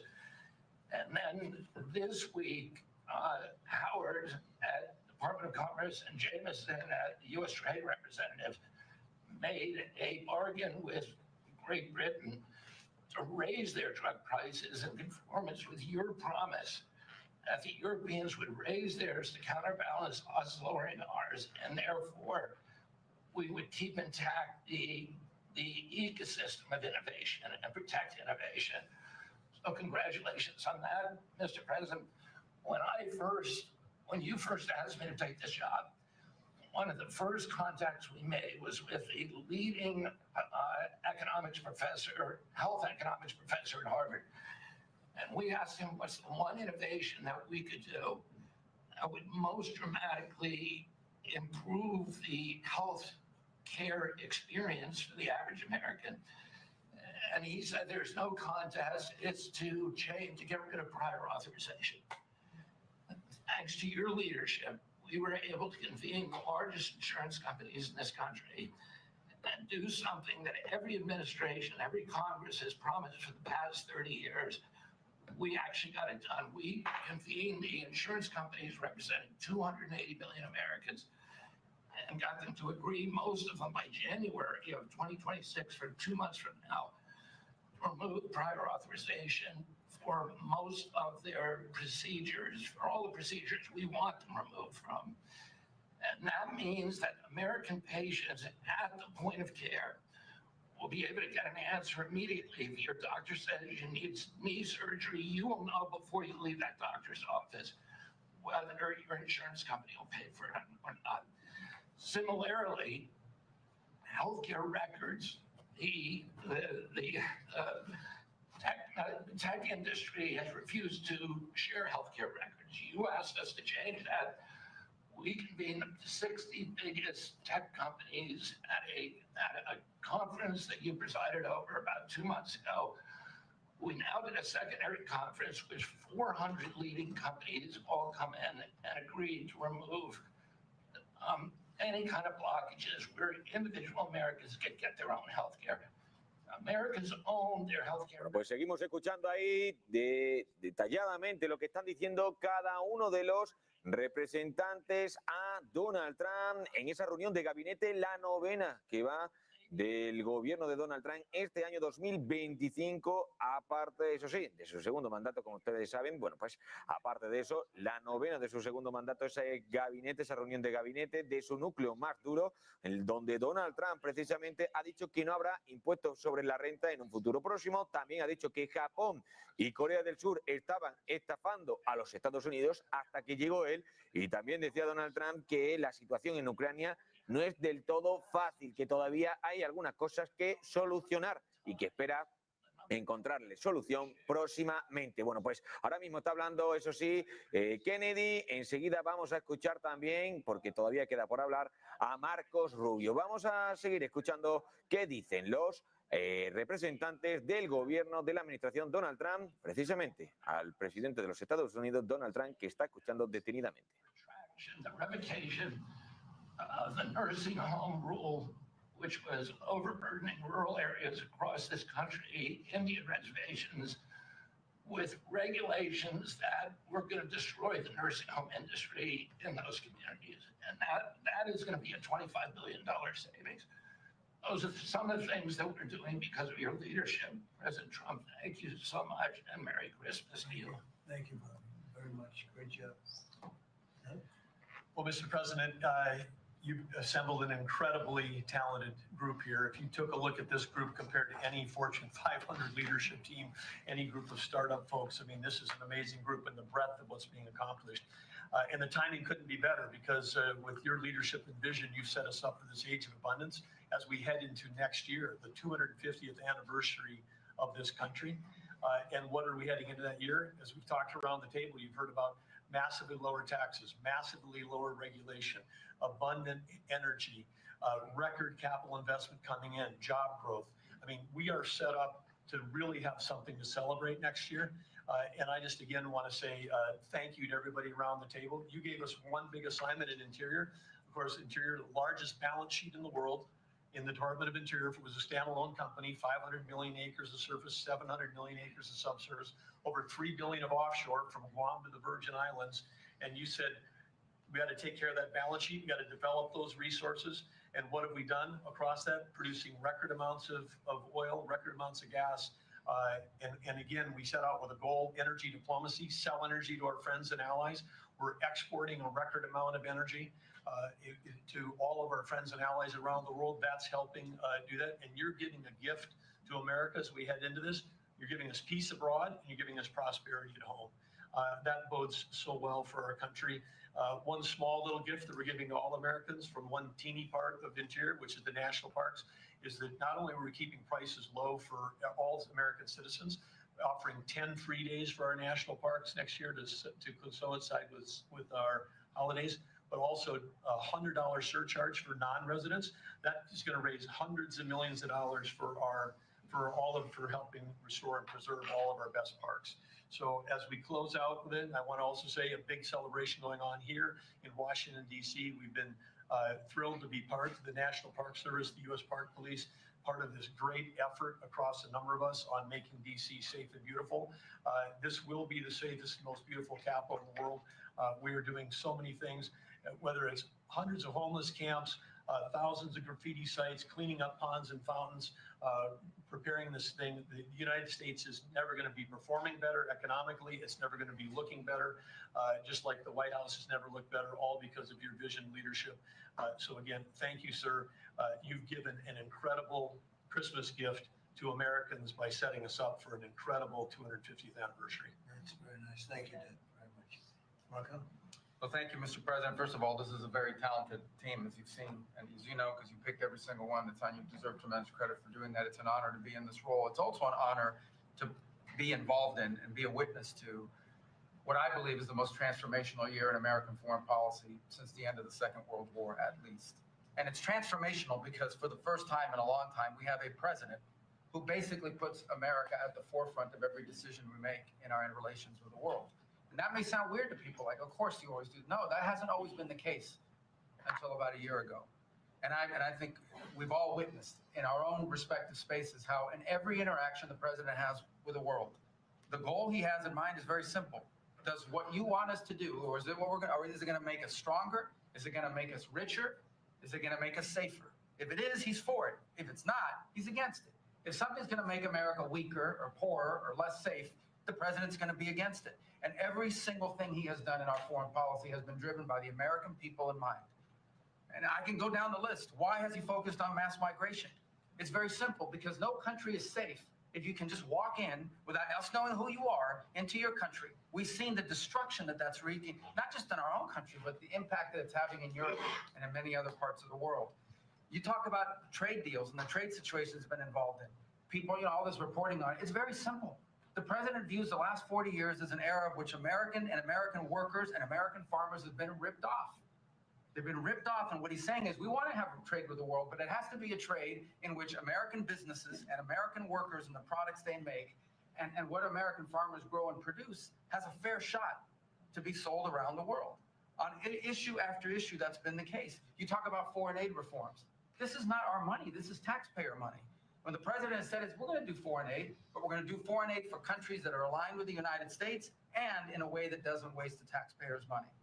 Mr. President, you deserve tremendous credit for that. Many of us, the Vice President, by the way, I want to acknowledge, has played an extraordinary role in our foreign policy, and he too has been a witness to all of this as it's been occurring, and he's been a big part of it as well. You talk about NATO. The president's not against NATO. He went to NATO and basically said, look, you guys, we're paying all the money, and he got them to do the 5% commitment, which everybody said was never going to happen. It was impossible. Everything this president does is driven by the American people. Whether you don't have to agree with the actual move, but understand the motivation. The motivation is always you, the American people, and what's good for you, for your family, for the country, and for our economy. But the president is also committed to peace in a way that all of us have seen. He achieved in Gaza, and he does it, by the way, not just because he hates war and he thinks wars are a waste of money and lives, but because he's the only leader in the world that can.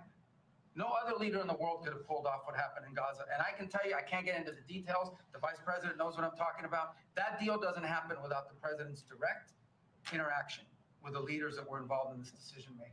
And everyone said that deal couldn't hold. And then the president shepherded through the United Nations of all places to get a global coalition of countries to line up behind the peace deal, behind the border peace. And it's still, every day is a challenge, but it's been driven personally by the president. It's the reason why we're involved in this whole Ukraine-Russia conflict. That's not our war. It's not the president's war. This war started, it never would have happened if you'd been president. But this war is going on, and the president is trying to end it, not because, listen, we got a million things to focus on in the world as a country, but he's the only leader in the world that can help end it. And that's why even as we speak to you now, Steve Woodcock is in Moscow trying to find a way to end this war, to save lives of 8,000 to 9,000 people, Mr. President, as you know, are dying every week. More people are dying a week in that war than have died in the entirety of the U.S.'s involvement in Afghanistan or Iraq. Just think about that, how bloody and destructive it is. The president's taken on this issue of Sudan personally, not send out deputies to do it. Again, far away from the United States, because he's the only leader in the world that can bring it about to an end, not to mention all the other peace deals, very dangerous ones like India and Pakistan or Cambodia and Thailand. And so on all these things, Mr. President, I think you deserve tremendous credit for the transformational aspect of our foreign policy. For the first time in probably 4 decades, the American foreign policy is driven by what is good for America and Americans, whether it makes us safer and stronger and more prosperous. If it is, he's for it. If it doesn't, he's against it. And that sort of clarity is transformational. I close with this, and I know I'm last, so I wanted to be fast, but there was a lot to cover. I do want to say this is the most wonderful and magical time of the year. By that, of course, I'm referring to the college football playoffs. And I just want to say this as a point of personal privilege. And I'm a Florida Gator, but if the University of Miami gets screwed out of the college football playoffs after going 10-2 and beating Notre Dame, the whole thing should be scrapped, and you're going to have to take over it next year. Thank you all very much. I hope it wasn't too long, but it was very concise, and we've done a lot. This group has done a lot. Amazing. Everybody at this table has done a fantastic. And Susie, thank you for doing a great job as our chief of staff. First female chief of staff in the history of our country, which is pretty amazing when you think of it, right? And she's the best. Thank you very much. Great job.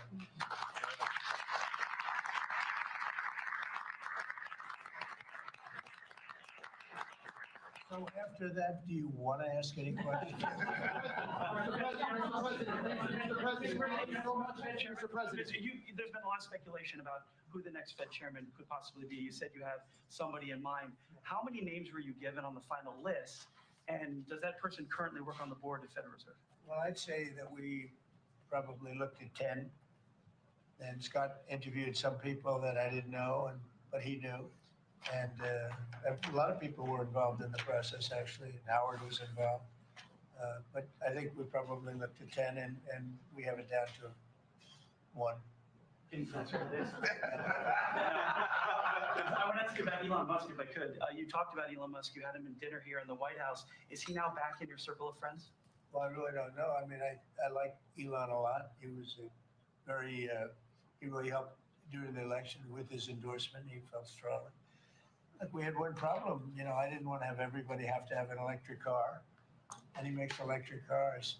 And yeah, I think we get along well. No, on affordability. Mr. President, thank you. Mr. President, thank you. Yeah, one more. Yeah, when you talk about affordability, is going forward, are the American people, do you believe, getting impatient with the reforms that you're making? They've talked about I think they're getting fake news from guys like you. Look, affordability is a hoax that was started by Democrats who caused the problem of pricing, and they didn't end it. Look, they lost in a landslide. We won every swing state. We won the popular vote. We won everything. You take a look at districts, it was 2,750 to 525, because that was an affordability problem. We brought it down. Look at energy. Look at the gasoline price. It's like the simplest, and it's the biggest, because if energy comes down, everything comes down. That's the way it works. We're going to be at 250. You said 199 in some places of the country, right? You said it. I didn't say it. And they won't check you. They'll check me. So, I'd like to use your number. 199 a gallon. Unthinkable if you go back a year and a half ago. It's unthinkable. So, no, we're bringing the prices down, way down. Beef is coming down now. We've done certain magic and beef is coming down. But we inherited horrible prices. We inherited really the worst inflation in history. We inherited that. When I came in, that's what he had. And we fixed inflation. And we fixed almost everything, if you want to know the truth, including 8 wars. We got 1 to go, but including 8 wars. But when they always say, I watched today where they have a race going on right now in Tennessee, and this woman goes, affordability, affordability. They're the ones that caused the problem. The prices were way high. We're bringing the prices down. But they're like scam artists. They're I call them con men and women. They come out and they say affordability, like, oh, I see price. We're going to get prices down still further. But we brought them down from the prices they cost. The reason that they had the highest inflation in the history of our country is because they had the highest prices. But we brought them down, and now we have normal inflation. Yeah, please. Mr. President, thank you so much for taking questions with your assembled cabinet. I wanted to clarify something that you had said on Sunday regarding the boat strikes near Venezuela. You had said that you didn't know if the second strike on that one boat had happened, but you wouldn't have wanted it. Now that your administration has acknowledged that it happened, do you support that second strike? And Mr. Secretary, I wanted to clarify something you had said in an interview back in September, I believe on Fox News. You said that you would watch that strike live on television. In real time, did you know that there were survivors after the initial strike? Well, look, all I know is this. Every boat that you see get blown up, we save 25,000 on average lives, 25,000 lives. They've been sending enough of this horrible fentanyl and other things like cocaine and other things, but fentanyl right now is the leader of the pack, to kill our entire nation. Because a little speck on the head of a pin can kill somebody. It's very dangerous stuff. I know so many people where their sons were drug addicts. They had one little sample and they died. They died. They couldn't believe it. As far as the attack is concerned, I still haven't gotten a lot of information because I rely on Pete. But to me, it was an attack. It wasn't 1 strike, 2 strikes, 3 strikes. Somebody asked me a question about the second strike. I didn't know about the second strike. I didn't know anything about people. I wasn't involved in it. I knew they took out a boat. But I would say this, they had a strike. I hear the gentleman that was in charge of that is extraordinary. He's an extraordinary person. I'll let Pete speak about him. But Pete was satisfied. Pete didn't know about second attack having to do with 2 people. And I guess Pete would have to speak to it. I can say this, I want those boats taken out. And if we have to, we'll attack on land also, just like we attack on sea. And there's very little coming in by sea. I think we've knocked out over 90% of it. There's very little, and I understand that. There's very little. We're saving hundreds of thousands of lives with those pinpoint attacks. It's an amazing thing when you see a boat going along, and a lot of the press would like to say they're not. You see the boat, they're not maybe drugs. You see these boats. First of all, who has 5 engines on the back of a boat going in weird directions and loaded up with lots of white containers? They're bags of things. No, they've done an amazing job, and Peter's done an amazing job. Pete, you could probably better answer the question. No, you're spot on, sir. I think you got to start with the baseline, which Marco laid out, everybody's laid out. We've got 20 million people invading our country over 4 years. We don't know where they're coming from. That includes Tren de Aragua and cartels and violent criminals. They bring drugs, and you mentioned it, Mr. President, poisoning, an intentional poisoning of the American people, killing hundreds of thousands of Americans. So the president had the courage to designate these cartels as designated terrorist organizations. Now, a number of us here served in the military and spent 20 years fighting terrorists like Al-Qaeda and ISIS on the other side of the world. How do you treat Al-Qaeda and ISIS? Do you arrest them and treat them, pat them on the head and say, don't do that again? Or do you end the problem directly by taking a lethal, kinetic approach? And that's the way President Trump has authorized the War Department to look at these cartels. And I wish everybody could be in the room watching our professionals like Mitch Bradley, Admiral Mitch Bradley, and others at JSOC and SOCOM and other commanders. The deliberative process, the detail, the rigorous, the intel, the legal, the evidence-based way that we're able to, with sources and methods that we can't reveal here, that make sure that every one of those drug boats is tied to a designated terrorist organization. We know who's on it, what they're doing, what they're carrying. All these white bales are not Christmas gifts from Santa. This is drugs running on 4-motor fast boats or submarines that we've also struck. No one's fishing on a submarine. And I have empowered them to make that call. Now, the first couple of strikes, as you would, as any leader would want, you want to own that responsibility. So I said, I'm going to be the one to make the call after getting all the information and make sure it's the right strike. That was September 2nd.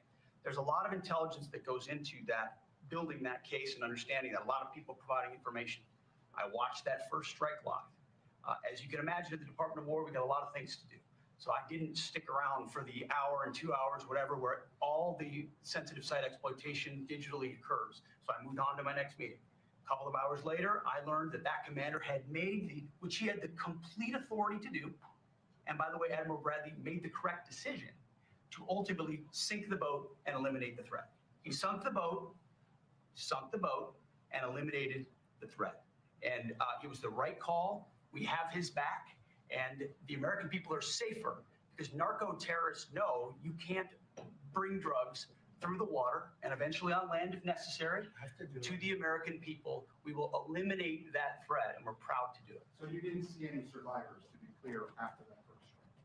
You personally? I did not personally see survivors, but I stand, because the thing was on fire. It was exploded in fire and smoke. You can't see anything. You got digital. This is called the fog of war. This is what you in the press don't understand. You sit in your air-conditioned offices or up on Capitol Hill and you nitpick and you plant fake stories in the Washington Post about kill everybody, phrases on anonymous sources not based in anything, not based in any truth at all. And then you want to throw out really irresponsible terms about American heroes, about the judgment that they made. I wrote a whole book on this topic because of what politicians and the press does to warfighters. President Trump has empowered commanders to do what is necessary, which is dark and difficult things in the dead of night on behalf of the American people. We support them, and we will stop the poisoning of the American people. And Mr. Secretary, on the second strike, you said it happened more than an hour after the first. Did I hear it correctly? I couldn't tell you the exact amount of time. Minutes? You went off the room, is what you're saying. I already stated my answer quite clearly. So remember this, we lost last year, I think it was more than that, but, people don't like saying it because they always said 100,000, 115,000, numbers we've been hearing for years. So we lost last year more than 200,000 people, dead people, ruined families beyond the 200,000. And those 200,000, that family will never be the same. But these people have killed over 200,000 people, actually killed over 200,000 people last year. And those numbers are down. Those numbers are down. They're way down. And they're down because we're doing these strikes, and we're going to start doing those strikes on land too. You know, the land is much easier. It's much easier. And we know the routes they take. We know everything about them. We know where they live. We know where the bad ones live.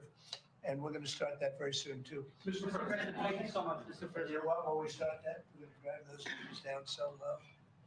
And then you're going to have families be able to live without the fear of their son or daughter just having a pill to have a little fun and ending up dying within a period of 60 seconds, right?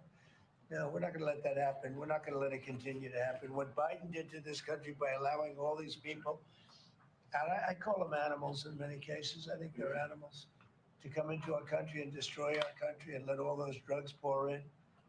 Let people just walk across the border like it was nothing. You look at them, a lot of them, you know, you say, oh, let's not discriminate. I'm not talking about color. I'm just talking about, you look into the eyes of some of these people. We're smart. And you see a killer. Come on in. Just come on in. 11,888 murderers. Many of them committed more than one murder. He allowed them into our country, totally unvetted, totally unchecked. But he also allowed drugs to come in at record numbers. And hundreds of thousands of people a year died. And we're taking those son of a bitches out. Yeah. Thank you so much, Mr. President, for taking over questions. I think this is the most transparent administration I ever seen. I'm impressed by these people that, I'll tell you, how strong are you? You've been holding it for 2 hours. You know, there are very few physically, there are very few people who could do that. I'm very proud of you. Whoever the hell you are, I have no idea who you are, but you're strong. Thank you, Mr. President. Mr. President, last week, militia groups in Iraq attacked the Christian region's gas field, the largest gas field, which even the U.S. companies invested in the energy sector in the Christian region. And the Christian Prime Minister requested the United States to provide them some sorts of means and defense system to defending their civilian infrastructure and U.S. investment in the Christian region. Are you willing to providing them this support? And if I had this question, tomorrow the United States is going to open and integrate one of the... Speak louder. Yeah, of course. Is that possible? You're the most gentle, beautiful voice, but you're a very gentle person. Go ahead. Just take fewer words and louder. Yeah, sure. I will repeat my first question. Last week, the Iraqi militia groups attacked one of the largest gas fields in the Kurdistan region of Iraq, which even the U.S. companies have invested in these gas fields. Yeah. And then, are you from Iraq? I'm from Kurdistan, Iraqi Kurdistan. Okay. Yeah, working for Huda Media Network. And the Kurdistan region prime minister, he requested the United States providing them some sorts of defense system to defending these gas fields and U.S. investment in the Kurdistan region. Are you willing to helping them? Well, we're going to look at it. I heard about it, and I'm hearing about it more now, frankly. It wasn't at the top of my list. It's a very unusual question, I think, but I assume you're from the area, and to you, it's a very important question, and to me, it is also, because people are being killed. I will say this, Iraq has been much different in terms of us than they were prior to us taking out the nuclear capability of Iran. You know, Iran has gone down many, many steps in terms of its fear factor. They were the bully of the Middle East, and they're really not the bully of the Middle East anymore. And Iraq was being bullied by Iran. We had a president that thought it was brilliant to blow them up, and they blew them up, and all of a sudden, instead of having a power that was basically equal to Iran, they had Iran ruling the Middle East for a long period of time. But Iraq, from the day we hit them with those B-2 bombers and knocked out and obliterated, because CNN said, well, maybe it wasn't total obliteration. Well, it turned out it was totally obliteration. It was every single one of those missiles hit its target. It was actually amazing, but it was wiped out, totally wiped out. I will tell you, Iraq has been a much friendlier place. They talk to us. The prime minister actually nominated me along with about 78 other countries for the Nobel Prize. I'm the only one that was nominated by almost 100 countries that didn't get it, but that's okay. But I saved a lot of lives. I saved a lot of lives. But Iraq nominated us for the Nobel Prize, and that was a great honor. You know, we didn't expect that from Iraq. Iraq has been a much different place since the taking out of Iran. the nuclear capability. Yeah, let's get to it. Here we go. This guy's a beauty. Go ahead. Secretary Rubio mentioned your meetings ongoing in Russia today. Do you have any updates from Mr. Witkoff and Mr. Kushner? No, because I've been spending too much time with you. I mean, we're spending a lot of time in here. We wanted to do this you talk about being open and transparent. This has to be the most transparent administration in history. We spent a lot of time answering your questions and giving you a lot of good results. I mean, I think everybody here gave you good results. But no, I don't. I will have after I leave here. But do you hope for a breakthrough, or is it not? I don't know. Look, Donald Trump, que está haciendo referencia a los narcotraficantes venezolanos, dice que esa gente ha matado ya a más de 200.000 personas durante este año pasado y que van a acabar con todos ellos. El presidente de Estados Unidos acaba de anunciar que su país va a comenzar con ataques terrestres muy pronto contra esos cárteles de la droga, justo en el momento en el que se le ha preguntado sobre esos ataques mortales del 2 de septiembre en el Mar Caribe, y a las que Donald Trump confirma que van a empezar a realizar esos ataques antidroga por medio de tierra. Vamos a continuar escuchándole. That would have never happened with me, and it didn't happen for 4 years. And you just mentioned potential land strikes. Can you elaborate anything on that? If they come in through a certain country or any country, or if we think they're building mills for whether it's fentanyl or cocaine. I hear Colombia, the country of Colombia, is making cocaine. They have cocaine manufacturing plants, okay? And then they sell us their cocaine. We appreciate that very much. But yeah, anybody that's doing that and selling it into our country is subject to attack. So not necessarily just Venezuela. No, not just Venezuela. No. Venezuela's been very bad. Venezuela's been really bad in something else, probably worse than most, but a lot of other people do it too. They would send murderers into our country. They would empty their jails into our country. They sent people into our country that we don't want. They sent their drug dealers and their drug people into our country. They sent people from their mental institutions into our country, and we're getting them out. That was bad. That was real bad. And they also sent drugs. Yeah. On Tim Walz, Mr. President, do you think he should resign over the fraud scandal in his state? And who should? Tim Walz, over the fraud scandal in his state. Look, I think the man's a grossly incompetent man. I thought that from the day I watched JD destroy him in the debate. I was saying, who was more incompetent, that man or my man? I had a man and he had a man. They were both incompetent. And I had a man and a woman. I thought she was very incompetent too, but now she's leading the field. And I think she's leading the field in this, for the nomination. Anyway, look, that's up to them. That's up to the Democrats. You know, the problem with them is... Referencia en todo momento a esos avances por tierra que se van a llevar a cabo en estas próximas semanas, según acaba de informar el presidente de Estados Unidos. Vamos a continuar escuchándole y enseguida repasamos todos esos mensajes clave que ha lanzado Donald Trump. That's going to probably sitting at this table. Could be a couple of people sitting at this table. Could be a couple of people running together sitting at this table, you know, but I want them to win because we've done a great job for this country and I want that to be carried forward. And, you know, I think we have a tremendous bench, really a tremendous bench. But no, I think that Walz is a grossly incompetent man. There's something wrong with him. Okay? There's something wrong with him. And when you look at what he's done with Somalia, which is barely a country, you know, they have no anything. They just run around killing each other. There's no structure. And when I see somebody like Ilhan Omar, who I don't know at all, but I always watch her for years. I've watched her complain about our Constitution, how she's being treated badly. Our Constitution, the United States of America, is a bad place. It hates everybody, hates Jewish people, hates everybody. And I think she's an incompetent person. She's a real terrible person.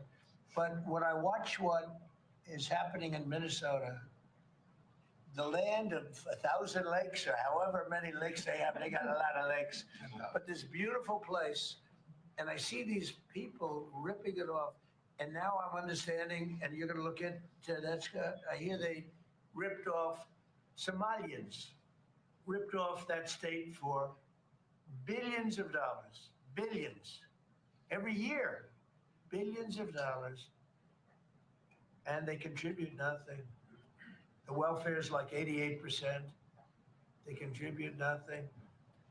I don't want them in our country, I'll be honest with you. Okay? Somebody would say, oh, that's not politically correct. I don't care. I don't want them in our country. Their country is no good for a reason. Their country stinks, and we don't want them in our country. I could say that about other countries too.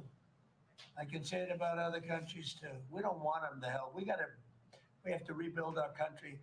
You know, our country's at a tipping point. We could go bad. We're at a tipping point. I don't know if people mind me saying that, but I'm saying it.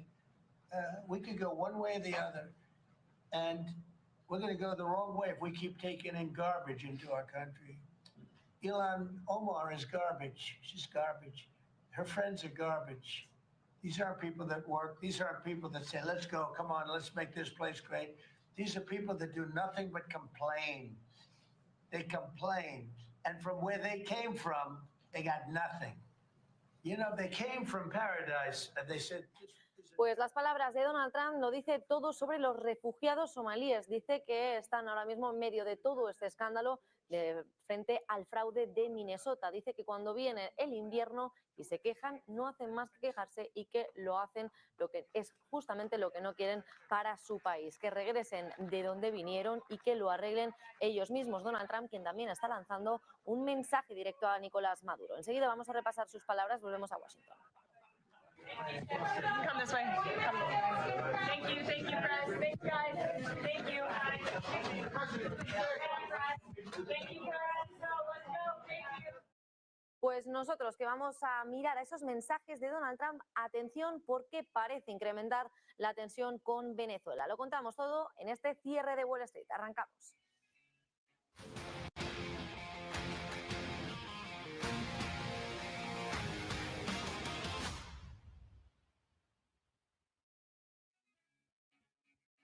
Pues arrancamos con este cierre de Wall Street mirando a las últimas horas, a esos mensajes que acaba de lanzar el presidente de Estados Unidos. Sobre todo ha hecho hincapié sobre los narcotraficantes venezolanos. Dice que esta gente ha matado a más de 200.000 personas durante este año pasado. Además ha dicho que van a acabar con todos ellos. El presidente Donald Trump, que no se ha cortado en sus palabras, y dice que su país va a comenzar con ataques terrestres muy pronto. Lo hará contra esos cárteles de la droga cuando se le preguntó sobre esos ataques mortales del 2 de septiembre que comenzaron en el Mar Caribe.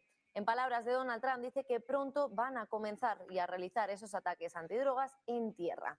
Los ataques terrestres dice ser mucho más fáciles. Pronto también van a empezar a realizar ataques en tierra. Dice que por cada barco que vean van a salvar en promedio 25.000 vidas. El secretario de Defensa de Estados Unidos, Pete Hegseth, también ha agregado a la pregunta que le facultó a los comandantes para tomar decisiones sobre estos ataques. Y además ha agregado que el comandante del Comando de Operaciones Especiales, el almirante Mitch Bradley, tenía autoridad para hundir el barco. A pesar de todos esos informes de 2 sobrevivientes después de ese primer ataque el pasado 2 de septiembre.